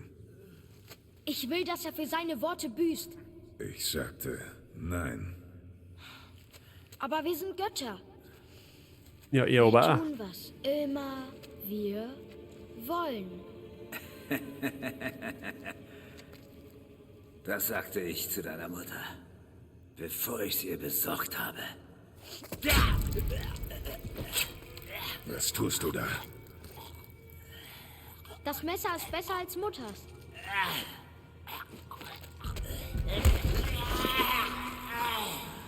Du tötest gegen meinen Wunsch. Reiß dich zusammen. Aber du hast mich das Töten gelehrt. Ich hab dich gelehrt zu überleben. Wir sind Götter, Junge. Das macht uns zum Ziel. Du bist von jetzt bis in alle Zeit gezeichnet. Ich lehre dich das Töten, ja, aber nur zum Selbstschutz. Niemals zum Vergnügen. Er hat doch eh niemandem was bedeutet. Was soll's also? Es hat Konsequenzen, einen Gott zu töten. Warum? Woher weißt du das? Woher weißt du das? Hüte deine Zunge. Verstanden? Von mir aus. Wenn's einer weiß, dann er. So, den einen oder anderen Gott hat er auf dem Bugel, hä? So ist ja jetzt nicht. Ist jetzt die vorste Sau da jetzt runtergeflogen oder was ist jetzt da? Wahrscheinlich. Ja, gut, andererseits, ein bisschen kann ich Atreus auch verstehen, dass er den Hops nicht mehr hat, ja? Er war ja nicht ganz so flauschig gestern zu uns, ja? Muss man an der Stelle vielleicht auch sagen. Ja, aber ich kann natürlich auch einen Kratos verstehen, dass der keinen Bock mehr hat, dasselbe, was er in Griechenland erlebt hat, da nur mit zum Erleben, wobei er jetzt da eigentlich auch schon nicht mehr ausgeht. So. Ein Blunzen schaut gesünder aus als wie der Typ, richtig, ja, definitiv. Es war etwas trocken, aber voll entspannt, weil man gefühlt ohne halbe Stunde Pause gekriegt. Ja, das war bei uns halt ungefähr genauso. Ja, ungefähr so eine halbe Stunde ein bisschen zugehört. Ja, jetzt machen wir 5 Minuten Kaffeepause. Ah, okay, alles klar, gut. Wann werden wir halt fertig? Vor 5 oder pünktlich um 2? Agede hat doch nur geschaut, ob das Fleisch gut durch, ob das Fleisch schon durch ist. Ja. Er war's Fleisch, glaube ich. So. Auf die Art. Es hat Konsequenzen, einen Gott zu töten. Jetzt weiß ich, wo die Stelle herkommt. Ja, es geht davor. War das der Tor? Nein, das war, um Gottes Willen, das war nicht der Tor. Der 0815er Vollidioten Heinig, ich weiß nicht mehr, wie der heißt, aber das war auf jeden Fall kein Gott nicht. Er war schon ein Gott, aber ein minderwertiger Gott. Von mir aus. Mein Headset meldet, es braucht Strom. Headset, Strom wird teuer. Ich verstehe die Frage nicht. Warum musst du jetzt... Ich habe so ein richtiges Blutsauger-Headset, habe ich so das Gefühl. Ja? Ein Blutsauger-Headset. Der Tor kommt in dem Spiel nur durch einen gewissen... Du kannst eine Cutscene triggern, da sieht man ganz, ganz kurz. Also da steht er praktisch beim Kratos und beim Atreus vor seinem Haus. Es donnert und kracht wie Sau und dann macht er halt... Der Kratos macht halt praktisch so die Tür auf, das kann ich vielleicht noch sagen. Da macht er so die Tür auf und man sieht halt nur so schwarze Silhouetten. Und der Kratos schreit halt dann, ja, wer bist du? Und dann sieht man halt von hinten seine Hüften, wie der Mantel weggeht und wo dann der Hammer dort ist. Mehr sagst du mir nicht. Der Tor kommt scheinbar erst im nächsten Teil vor.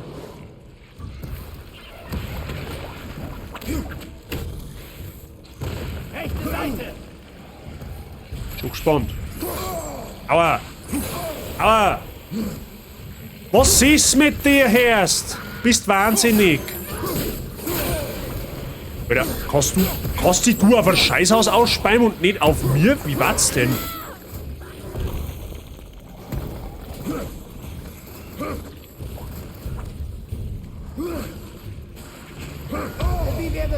taktischen Rückzug. Wie war's, wenn's dein Futzen noch jetzt?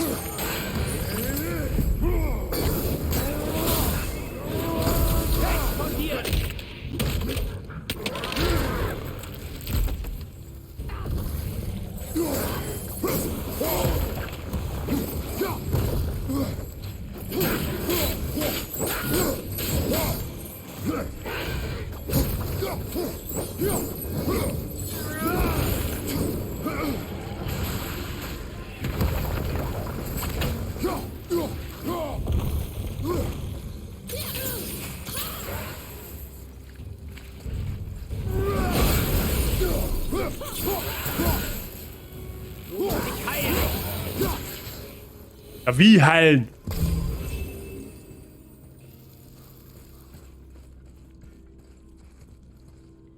Minderwertiger Gott, also nur ein Viertel. So genau weiß ich es nicht. Ich glaube, es ist irgendwie. Wie haben es gestern? Ich glaube, der Knallkopf da von gerade eben plus sein Bruder, den wir hops genommen haben, sind Brüder vom Tor. Gut, ich habe was mit ihm zu klären. Nein, hast du nicht. Du wirst ihn mir überlassen. Damit du ihn töten kannst. Weil wir das mit unseren Gegnern machen. Richtig? Weil er sonst uns tötet. Tor, Ich aber werde nur Donnerst. tun, was nötig ist. Und ich helfe. Nein, Wer weiß? noch nicht.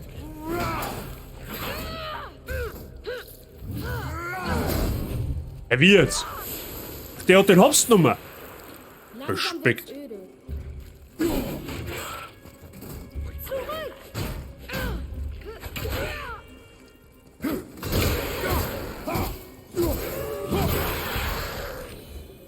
Atreus, du bist ja jetzt langsam direkt einmal zu was zum Brauchen. Muss man vielleicht schon mal sagen, gell? Söhne von Thor. Söhne von Thor? Ihr habt doch Brüder. Söhne vom Odin, oder? Haben das Söhne vom Thor, die zwei. Also der Fette von gerade eben, der wo ausgeschaut hat wie ein schlechtes zugerechtes Zufleisch. Und den anderen Deppen mit dem Schwert, den wir gestern hops genommen haben, waren das Söhne von ihm.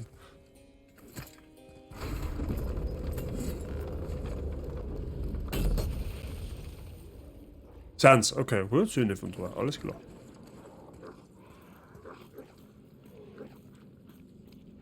Thor hat keine Brüder, nicht eine Schwester in der Mythologie. Okay. Ich bin auch zu 1/16 Tscheche, aber auch nur wegen Böhmen. Wegen Böhmen? Ist das halt Ja, schon dieser Raum. Aber wie kommen wir rauf? einen neuen Weg zum Gipfel finden? Ja, toll.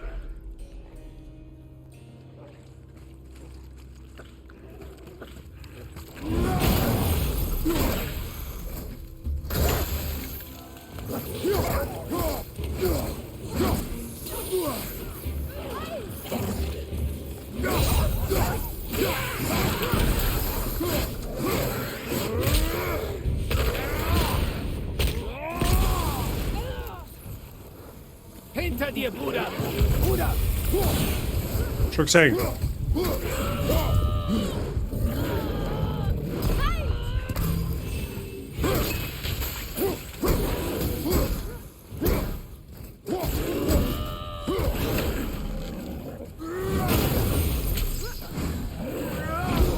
Aber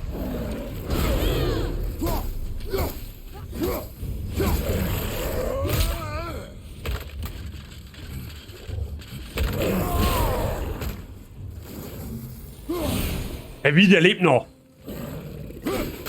Hast du dein Training vergessen? Oh, meinst du mich? Ich kenn meinen Sohn nicht. Ja, er muckt halt richtig auf, schon stark, gell, der Burle. Von mir aus.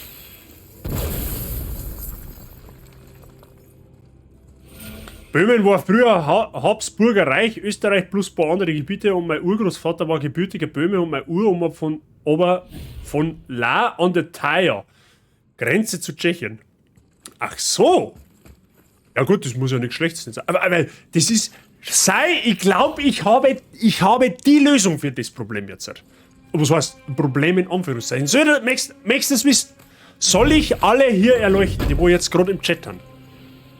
Ich glaube, Alter, ich hab so die heiße Spur. Jetzt macht alles Sinn. Es macht alles Sinn jetzt.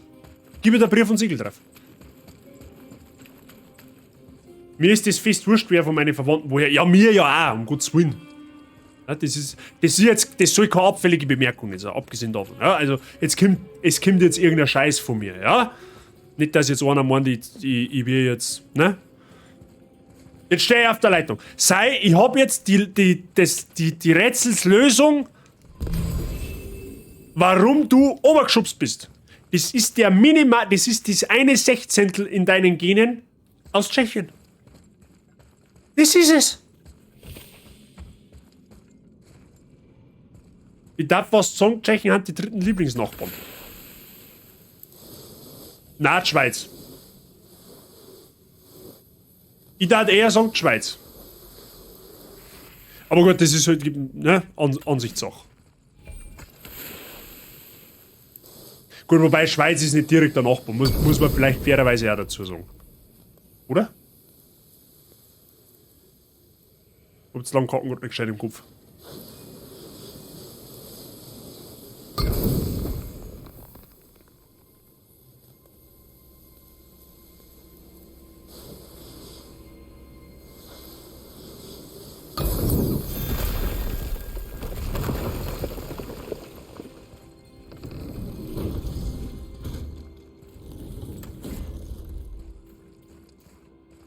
Ich weiß jetzt nicht, ob man da richtig kann, aber das wird man schon. Schweiz ist 2, du Troll, bist jetzt. Ja, ich habe jetzt Karten nicht im Kopf. Verborgene kann man von. Ah, Moment einmal, da müssen wir gar nicht hin, da ist wieder so eine Walküre. Da müssen wir gar nicht hin.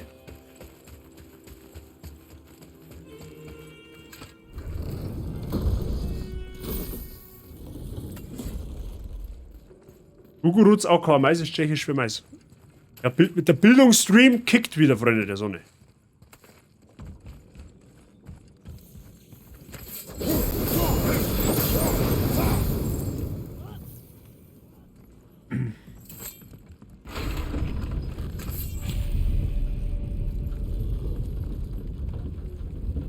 Der Sigi hat angefangen damit, nicht ich.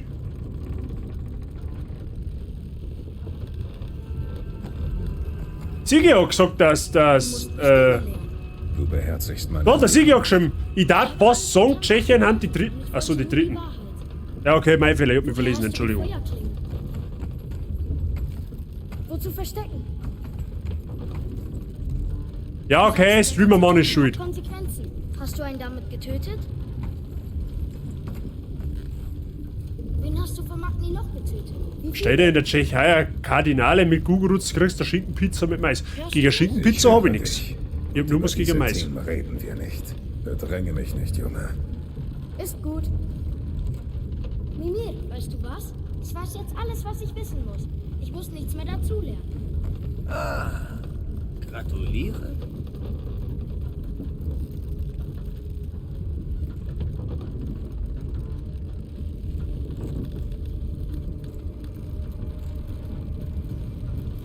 Aber ja, ich berichtige mich. Natürlich hat Schweiz die zweiten Lieblingsnachbarn. Okay? Erst Österreich, dann die Schweiz und dann von mir aus, weiß ich nicht, Tschechien, Polen. Wo sind lieber ist? Mir ist das wurscht. Mais geht gut. Eine bei der Fuder... Bei der Fuder... ja. Kommt drauf an, wie groß dein Fuderlucken ist. Ey Junge! What do you mean?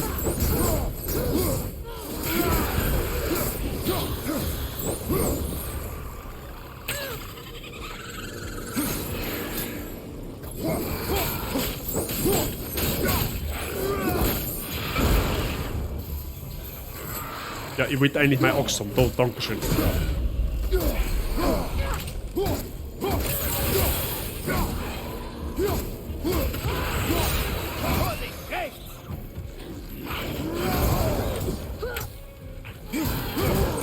Hä, wie jetzt? Hinter dir!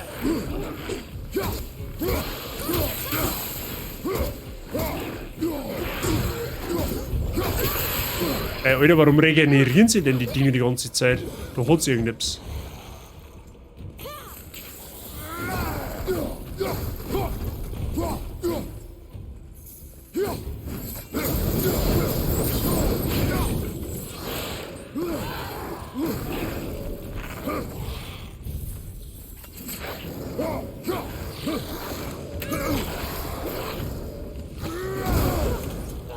Alter, what the fuck?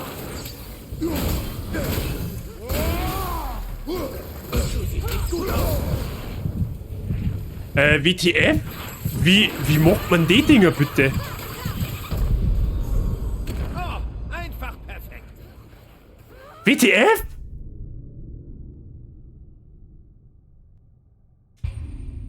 Du greifst so, die explodieren einfach und kriegen keinen Schaden. WTF?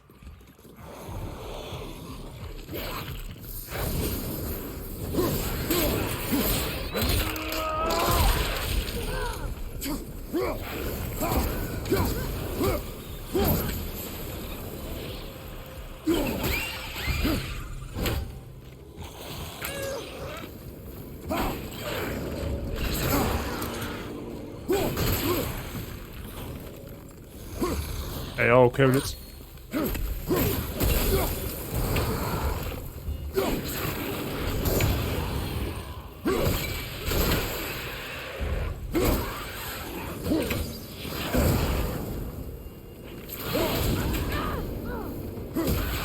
Hinter dir, Bruder.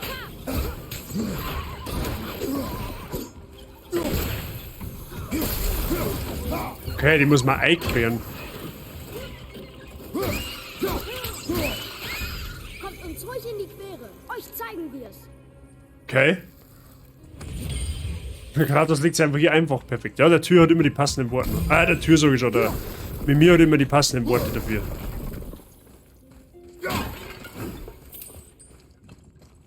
Ja, okay, gut. Wenn's dazu deinem Steak Epsi, was sie anhört wie Kokoschnitzel bestellst, kriegst du einen Buttermaiskolben. Ein Buttermaiskolben. Das ist sehr gehobene Küche. Seid gewarnt. Die Tunnel in den Wänden hier oben zeigen frische Drachenspuren. Den Oh Drachen nein. haben wir getötet. Recht. Gut, erzählt mal.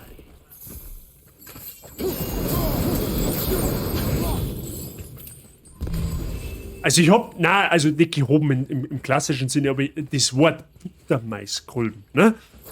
Wie lange habe ich das Wort Buttermaiskolben schon immer gehört? Ja, Maiskolben, okay, da gibt's ein Maiskolben zu wissen, aber ein Buttermaiskolben, ja? That's some kind of special. Das war's für dich. Auf der Stelle grunzen aufhören. Auf der Stelle, hab ich gesagt.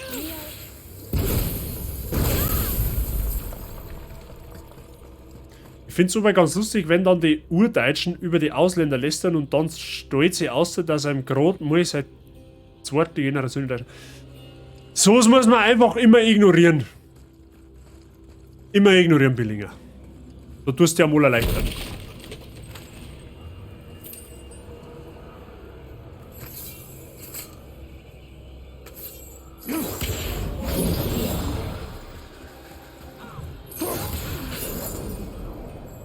Ja, und was hilft mir jetzt das, wenn das teuerin ist? Offensichtlich nix. Ah, da oben ist dann... Ah, warte mal.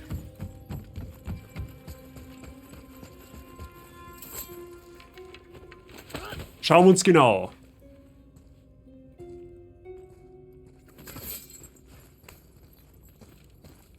So, wie viel mal das Ketterlogo da? Da ist er, braver.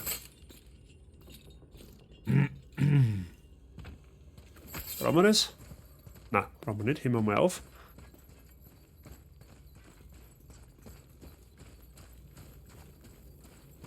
Du musst der Wäsche aufhängen und so. Herbert, lass dich nicht aufhalten und lass dich nicht ärgern. Merci für den Dank. Was steht da? Da steht... Rixi, Weg hier oben. nicht. Was soll's? Wir haben andere in diesem Berg getötet. Wer will noch eine kosten? Ja, toll. Guten Morgen oder so?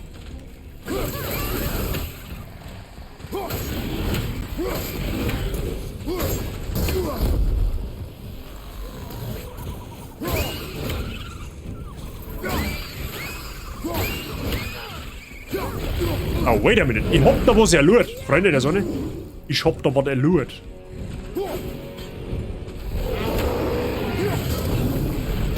Oder auch nicht.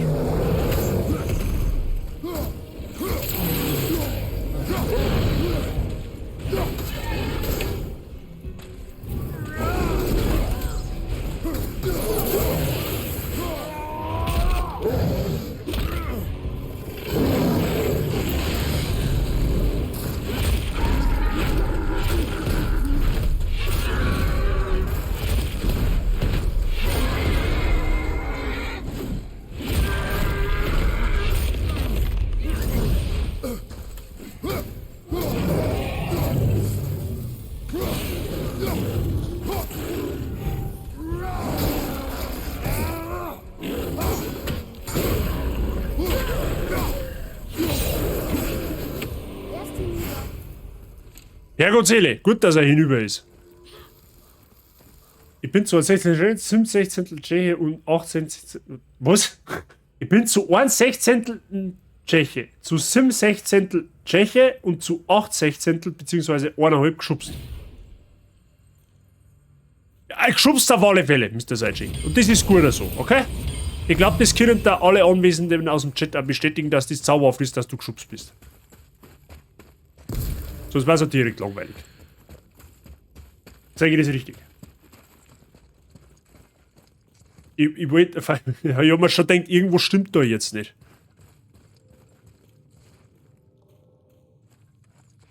Okay, jetzt glaube ich, weiß ich ja warum... Hä? Das klang noch nie nicht.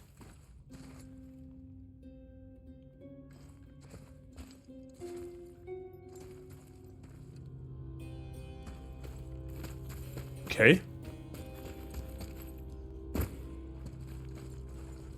Außer man kann mit dem Aufzug da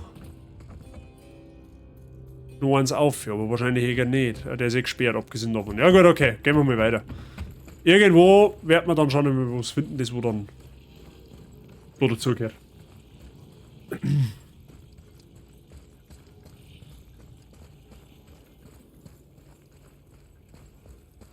Oh, der hat es auch hinter sich. Mathe mit Zeitschicken. Hier, Junge. Von mir aus.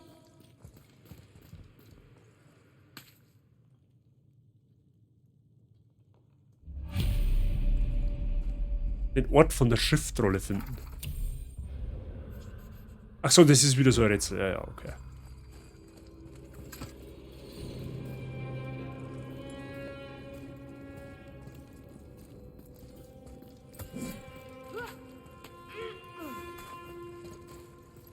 Komm, hier lang. Stirb! Warte. Was ist mit ihm? Warum muss er jetzt immer Stress machen, der Vollidiot? Oh, ich hab gewusst, das war keine gute Idee, ihm zum sagen, dass er ein Gott ist.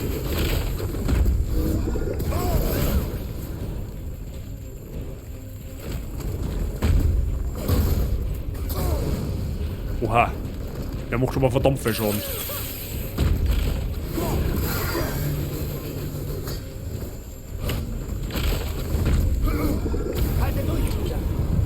WTF.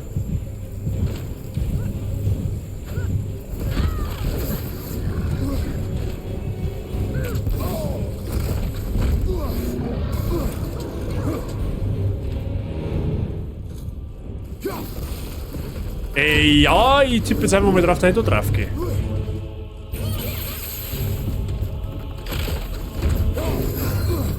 Ja, denken wir schon. Eine schöne Bescherung.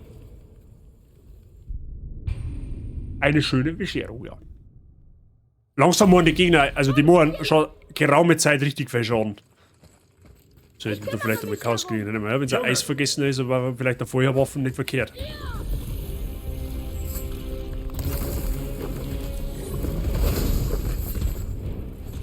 Hinter dir, Vorsicht!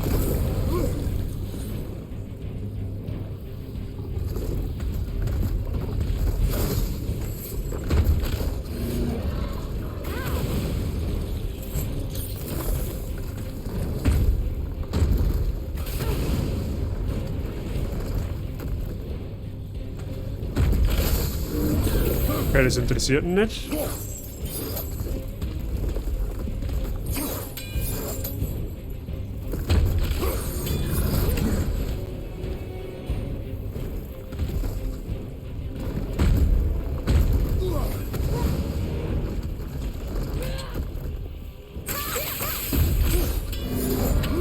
Soll er wirklich mit dem Hacke herwerfen, oder was?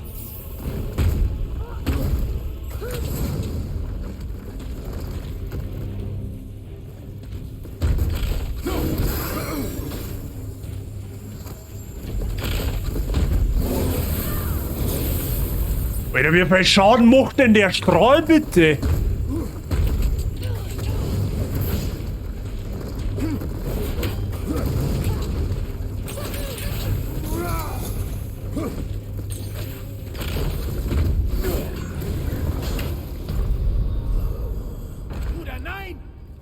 Der strahlt, der trifft mich 3-mal und ich falle halt einfach um. Ich muss aber das Hackel in ihm einwerfen, damit ich die Granaten da rauskriege. Noch nicht. Ah, warte noch hinter mir.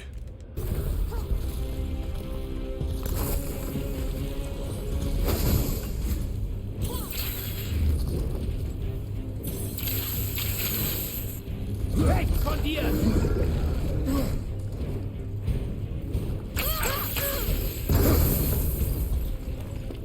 Hinter dir! Na, da geht jetzt nichts, okay.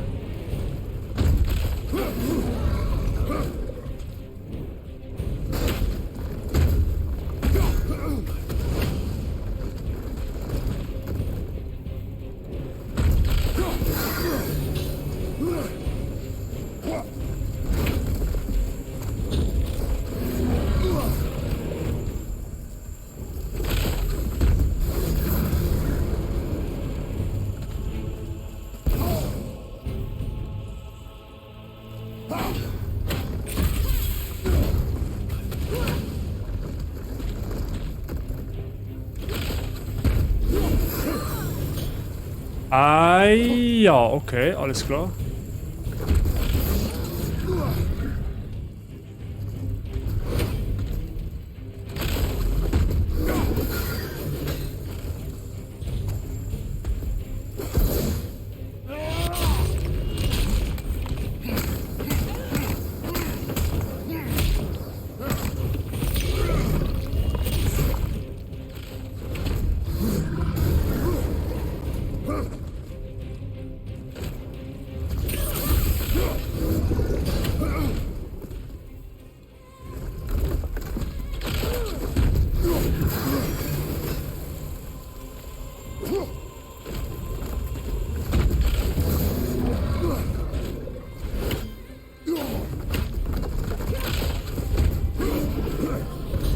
Athenas! So direkt aus. Schaden macht er nicht wenig. Seltener Zauber. Frostsiegel des Fokus. Erhöht den Frost. Gegen Frostangreifer für 50%. Ja, toll. Schön, dass ich das jetzt krieg.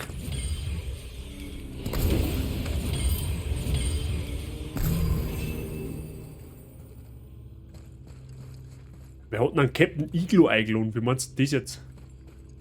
Captain Iglo setzt Eisstrahl ein. Es ist sehr. Achso, wegen dem Eiskoloss, ja. Es ist sehr effektiv gegen. Ey, Alter, der Strahl hat einfach verdammt weit abgezogen. Der hat nicht wenig Schaden. Aus dann kann er jetzt einfach mit der Einrichtung zusammen, in der Hoffnung, dass ich noch ein bisschen Heilung kriege. Man kann ja nie wissen. Oh, da ist eine Truhe, sage ich gerade. Ah, ja. Truhe, die gönnen wir uns jetzt. Dann haben wir da den Ding daher.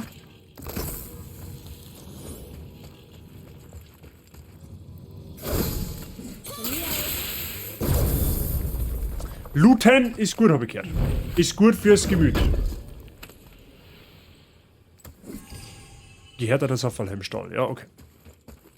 Wir müssen dann da wahrscheinlich weiter. Okay.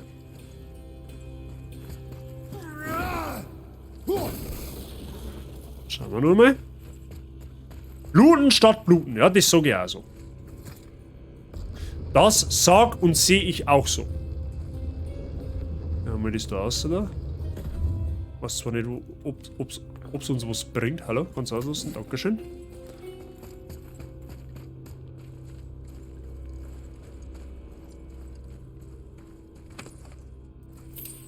Super, das haben wir jetzt auf Seiten gezogen für so ein bisschen Silber. Toll, schön.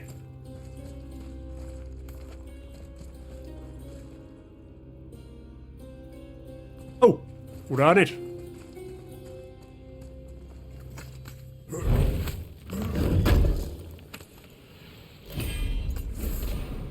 Mythischer Kriegsgürtel, Gürtel der Klarheit, legendär Hüftrüstung, Gürtel verstärkt mit mit geschichtetem poliertem Stahl unbekannter Herkunft begünstigt Abklingzeit. Das hört sich ja mit zauberhaft an. Gut, da geht aber Stärke flöten, das ist nicht so zauberhaft.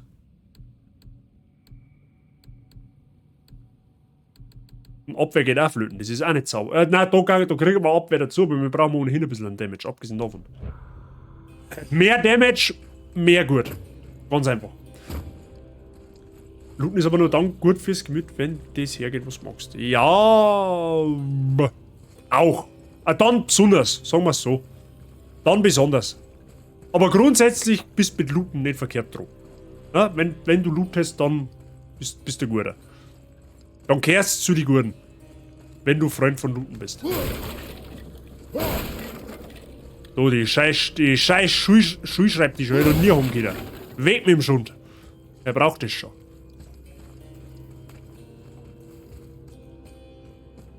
Von mir aus.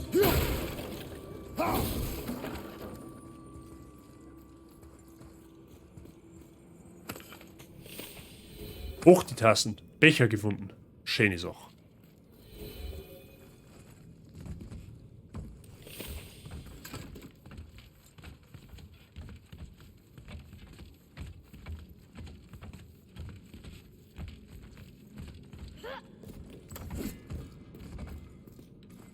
Oh.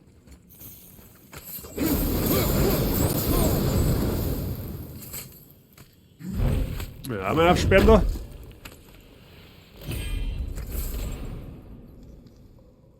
Legendär Brustrüstung. Achso, ja, das haben wir. Das ist dasselbe. Ja, das ist das komplette Set. Das ist das komplette Set tatsächlich. Oh, da ist ein dicker, fetter Heilungsbatzen. Ich glaube, dass du jetzt gleich. Okay, so dicker, fetter Heilungsbatzen war das gar nicht. Auf alle Fälle ist da der Zwergensepp. Beim Looten in Skyrim kriege ich jedes Mal wieder dermaßen Aggressionen, wenn ich den Kack Meridias Stern finde, das ganz aus ist. Mr. Billinger und auch alle anderen Anwesenden, bitte steinigt's mir nicht, ich habe Skyrim noch nie gespielt. Ich kann da jetzt leider nicht sagen, was ein Meridias Stern ist. Oh, hallo. Ich wusste gar nicht, dass ihr vorbeikommt. Alter, wie oft können wir denn mit dem verdammten Clownbogen updaten? Das ist ja Wahnsinn. Wolltest du was sagen? Nee? Es war aber vielleicht einmal gescheiter, wenn wir mal unsere Rüstung aufbessern, damit wir mal ein bisschen mehr... Fast so, als hätte man ein dickes Fell. Damit da mal ein wenig etwas weitergeht. Was für Drum habe ich jetzt da ausgerüstet? Das mir jetzt gar nicht.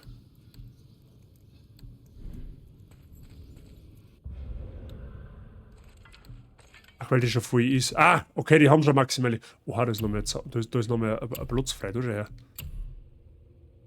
Hohe Bonus wieder auf einen Runensegen.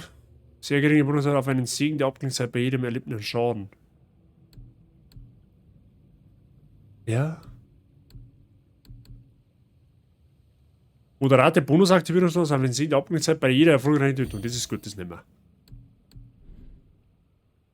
Sei froh, dass du kein Skyrim nicht gespielt hast, sonst hättest du jetzt einen Pfeil im Knie.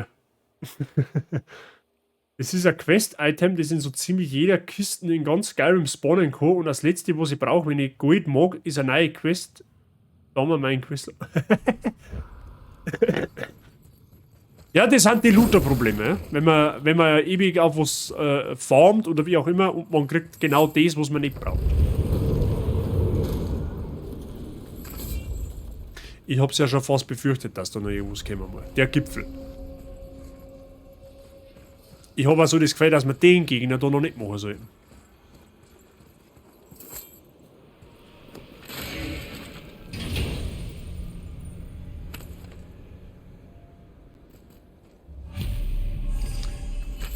Die Welt des Nebels. Die Welt Niflheim freischalten. Ach so.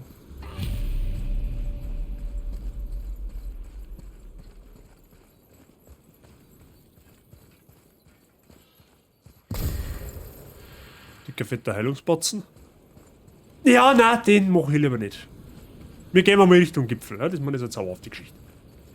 Wenn man Skyrim nicht gespielt hat, wird man doch nicht gesteinigt. Das ist nicht, dass ihr das auch so seht.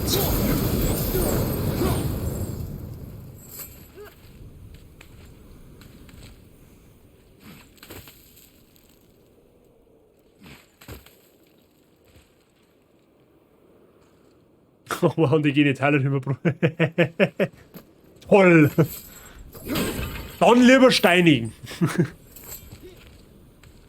Dann lieber steinigen. Kommt schon, ihr zwei. Das Schweigen ist ja unerträglich. Schon gut, wir sind bloß konzentriert.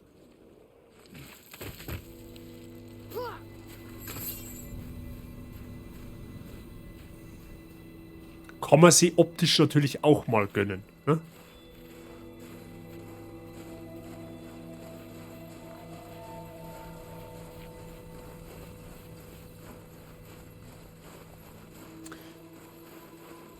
Immer noch besser als ein Pfeil im Genier. Ja, die Senker, das ist, weiß ich nicht. Da kann man aussuchen, ob ich, keine Ahnung, 3 der schlimmsten Krankheiten, die es jemals in der Menschheitsgeschichte gegeben hat, und ich soll mir eine nehmen. Schöne Sache. Erst einmal den anderen Teil der Zeigt es da, den anderen Teil der Skipisten anschaut, dann findet man meistens was. Ja? Sagst du das da? Ich bin offiziell Schatzkistengeil. Sag ich ganz ehrlich, was ist. Herpes 1 bis 3. So ungefähr. Ja, da ist jetzt die andere, oder? Ja, genau. Denken wir schon.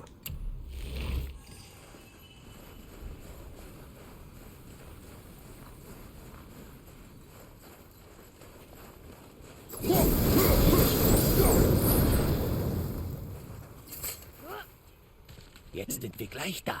Endlich. Jetzt kommt mit Sicherheit der Gegner. Die Brücke nach Jötunheim öffnen, okay. Junge, die Rune. Pest, Cholera oder Faschismus. Ja, stimmt, das haben wir schon gelootet, aber jetzt schaue ich trotzdem noch, ob man da jetzt noch irgendwas. Da noch was mit Stauern zugewachsen ist.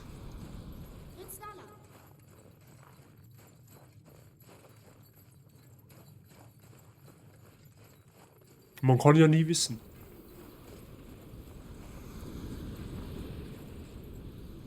Ah, da waren wir schon mal, okay.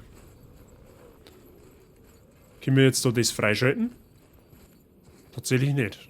Okay. Ach, deswegen geht auch da der... Aha. Das haben sie bewusst gesperrt, dass man da nicht schnell reisen kann, damit man da herrennen muss. Blödheit, Gier, Egoismus. Da der ja sagen Egoismus, ja. So.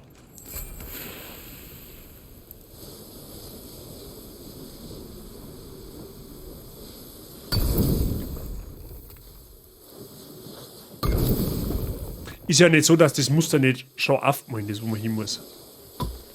Hoppla, war wegen daneben.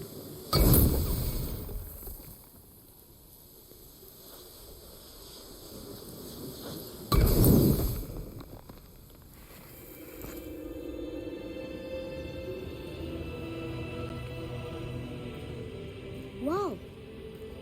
Jötunheim. Geschafft.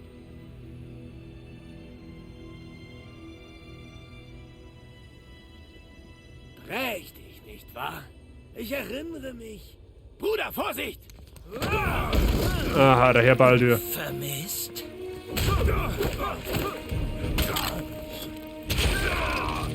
Was? Lauf, Junge! Über die Brücke! Nein! Ich bin auch ein Gott! Ich kann das! Lass ihn los!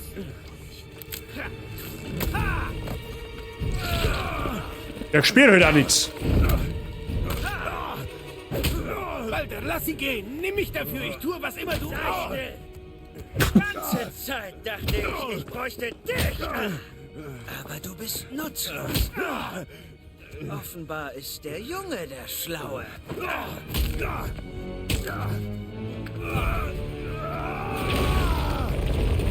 Ich hätte jetzt Kopf rein, aber gut, okay. Du geht's natürlich auch, wenn wir da die ganze Ding da kaputt machen.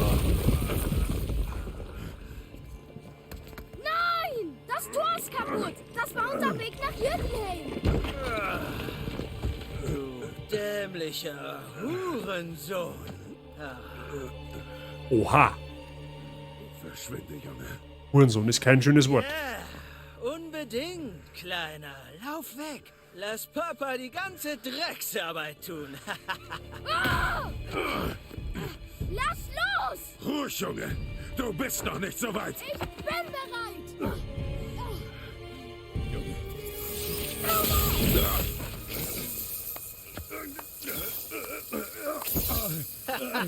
Und ich dachte, meine Familie wäre total verkorkst.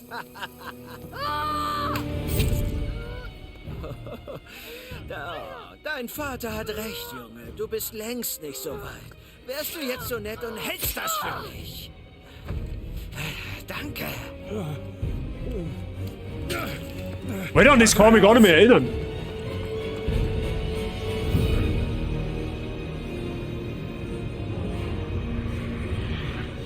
Ach ja, der hat einen Drachen, alles klar. Alter, an die Szene kann ich mich gar nicht mehr erinnern. Weißt du nicht, wann es genug ist?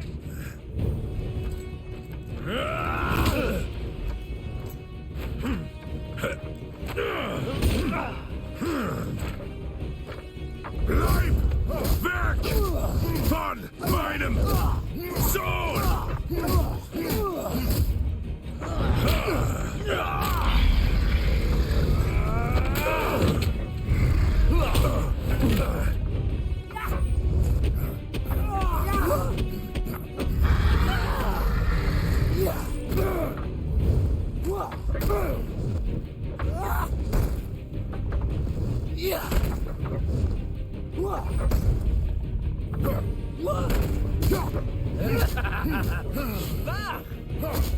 Ihr haltet mich nicht auf!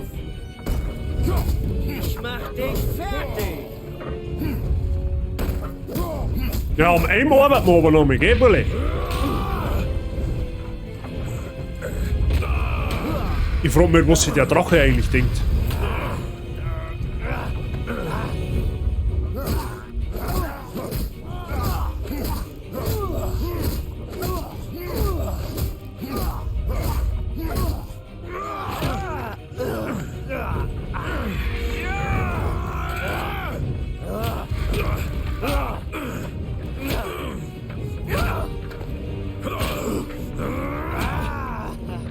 Ab vom Hof.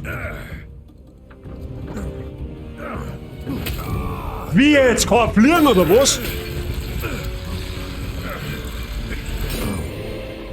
Aua!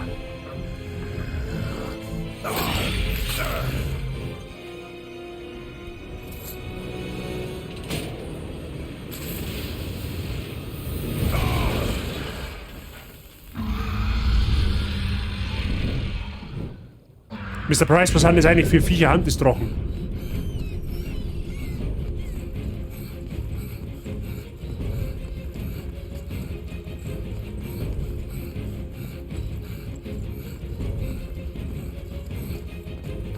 Wer hat die Brücke aktiviert? Hey, ich habe dich etwas gefragt. Schlechter Zeitpunkt. Zu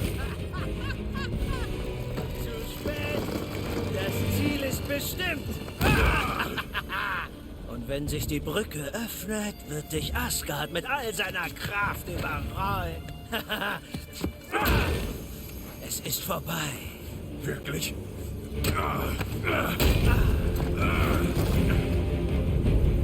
Sie eskaliert aber ganz schön. So sei es.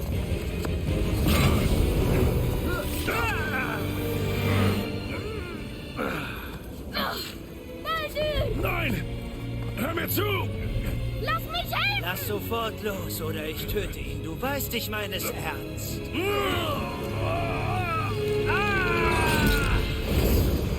Was hast du getan? Junge!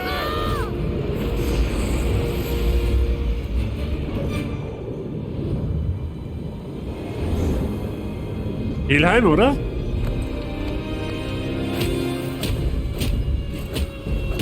Alle, eine Butter ins Gesicht. Macht doch nichts, muss wach werden, die Scheiße. Aua, der hat auch wieder.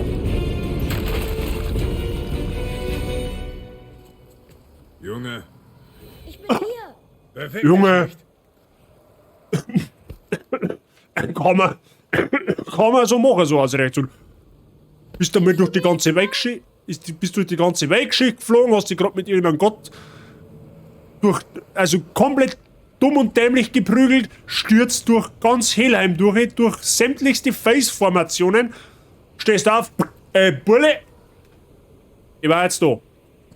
Was? Hallo? Wenn's mit Uhrensohn kämen, wohnst die ganz großen Geschütze ab. Oh ja. Oh, geil, Rückenmassage, denkt sich der Drache wahrscheinlich. Ja, wie viel Saft aus dem seine Nosen, wo ich noch...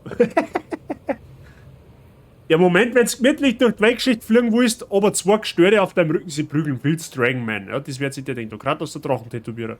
Ich stecke fest, komm schon. Ja, du bist ja selber schuld. Normal sollte ich die Stecker lassen. Ja, bis du angewurzelt bist da drinnen. Ja? Bis du das Stauern aus dir rauswächst. Was ist jetzt mit dir, als Gott? Ja? Bist doch nicht so stark. Du hörst mir jetzt zu und sagst kein Wort. Ich bin dein Vater. Und du, Junge, bist nicht du selbst. Du bist hitzköpfig. Du bist frech, ungehorsam und außer Kontrolle. Das dulde ich nicht.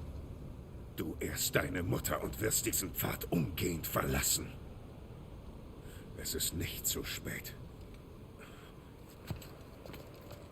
Dieses Gespräch ist nicht vorbei. Wir sind nur deinetwegen hier, Junge. Vergiss das niemals. Ab auf die stille Treppe, ja? Justin mit dem Butterfly-Messer. Kennst du aus? Zum Gipfel zurückkehren. Ja, toll. Das ist eine super Sache zum Gipfel zurückkehren. Wir haben ja wieder mal in der fucking Hölle. Oh. Meinst du, wir mit dem Vogel da rausfliegen? Da, dieser Federknädel, habe ich gehört. Ja, der schaut zwar imposant aus, aber ich glaube, dass er ganz zauberhafter ist. Wenn's mich fragst. So. Wieder mal in der Hölle. Kratos sei zwar die Heimat eigentlich, wenn's zumachst. Ist ja scheißegal, ob es eigentlich das Reich des Hades ist oder die unflauschige Welt da. Wobei ich mir jetzt ehrlich gesagt auch nicht sicher sei, oder nicht sicher bin, ob ich lieber im Reich des Hades vor mir hinschmor, wo es brütend heiß ist, oder ob ich lieber in der Saukälte sitzen darf. Da bin ich mir jetzt ehrlich gesagt nicht sicher, was ich da lieber mehr hätte. Ist aber an der Stelle eigentlich auch völlig egal. Wisst ihr warum? Weil wir an der Stelle halt einen Cliffhanger sitzend. Wir haben wieder in Helheim, wir haben wieder einiges gesehen. Mehr als mir eigentlich lieb war, wenn ich ehrlich bin.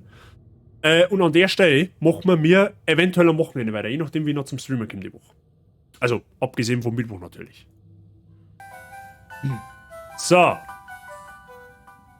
Ansonsten hoffe ich natürlich inständig, dass es Ihnen gefallen hat. Ich hoffe, ihr habt euch unterhalten gefühlt. Aber ich gehe jetzt einfach einmal davon aus. Ich bin jetzt einfach einmal so gottlos frech und gehe davon aus, dass es Ihnen gefallen hat. So. Das ist ein Federknädel. It knädelt's Federn. Richtig, ja? Mr. Seitsching, du hast es verstanden.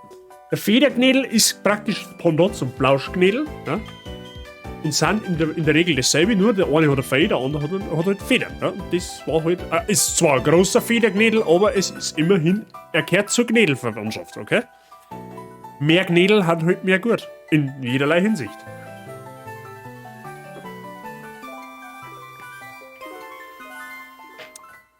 So, Freunde. Nächster Stream wird am Mittwoch, 17 Uhr. Vielleicht auch um 18 Uhr, das weiß ich noch nicht. Ich bin momentan am Überlegen, ob ich meine Streams um eine Stunde nach hinten schiebe. Ja? Weil ich glaube, dass für NKW besser ist, weil halt bis 5 Uhr noch arbeiten müssen, sage ich jetzt einmal. Und eventuell fange vielleicht auch nicht der Woche, aber generell jetzt ab Herbst möchte ich meine Streamzeiten ein bisschen nach hinten schieben. Ja? Also jetzt nicht mehr um 5 Uhr, sondern vielleicht so 6 Uhr, 7 Uhr anfangen bis um 8, 9, je nachdem. Schauen wir mal. Ja, es ist auf alle Fälle, ich plane da was, ich muss noch so ein bisschen mit der Frau Bazi da im Gespräch bleiben, was die davon hält. Ja. Aber es ist einmal für den Herbst, jetzt für die Herbstsaison, für die zweite Herbstsaison ist geplant, dass die Streams tendenziell ein bisschen später stattfinden, unter der Woche. Ja. Aber gut, da schauen wir da. Ich will einen Kartoffelknädel und Sauerkraut. Und da kann er leider nicht dienen, Mr. Seitsching. Ein gottlos unterhaltsamer Stream, badumts. Ja, gottlos war er nicht, der Stream. Aber unterhalten hoffentlich. Aber davon gehe ich jetzt einfach aus. So, genau. Ich glaube, dass der... Warte mal, jetzt müssen wir schauen, weil das habe ich vorher zufällig gesehen. Ja, der ist sogar noch live. Wir werden jetzt zum Dampfi gehen. Der hat mir letztes Mal auch geradet, am letzten Sonntag. Der war gestern auch noch live, das hat mir Twitch wieder noch nicht angezeigt. Weil sonst war man gestern zum Dampfi schon gegangen, aber da gehen wir halt heute zum Dampfi, macht auch nichts. Und ja, genau. Sonst, wie gesagt, nächster Stream Mittwoch um 17 Uhr, vielleicht 18 Uhr, aber gehen wir mal nochmal von 17 Uhr aus, da spielen wir Mortal Shell weiter, haben wir gestern angefangen. Da tun wir dann weiter. Ist ein Souls-like-Spiel für alle, die gestern nicht dabei waren. Kommt gerne auf meinen Discord-Server, wer noch nicht drauf ist. Vielleicht ist das Apps für euch. Stream-Ankündigungen, Blätterherien, Führerschmerz und alles Mögliche gibt es da schon drauf. Kommt gerne dazu, das mich freuen. Wenn du noch nicht gefollowt hast, dann drück auch gerne auf den Following-Button. Kostet auch nichts, darf mir aber auch schwer helfen. Vielen Dank dafür. Okay? Dann wünsche ich euch viel Spaß beim Dampfen. Der macht halt PUBG, so wie ich das sage. Und einen Haufen Geschubste. Ja, einen Haufen Geschubste findest du auf meinem Discord auch. Das ist sowieso klar. Genau. Der spielt PUBG. Lasst liebe Grüße da. Ich komme noch kurz mit um. Und ja, merci nochmal fürs Zuschauen. Hat mich gefreut. Schön, dass du da wart. Und wir sehen uns dann am Mittwoch wieder. Bis dahin, habe ich die. Ich bin für heute raus. Viel Spaß beim Dampfen nochmal. Habt einen schönen Abend. Und wir hören sie. Pfiat euch. Haut euch rein.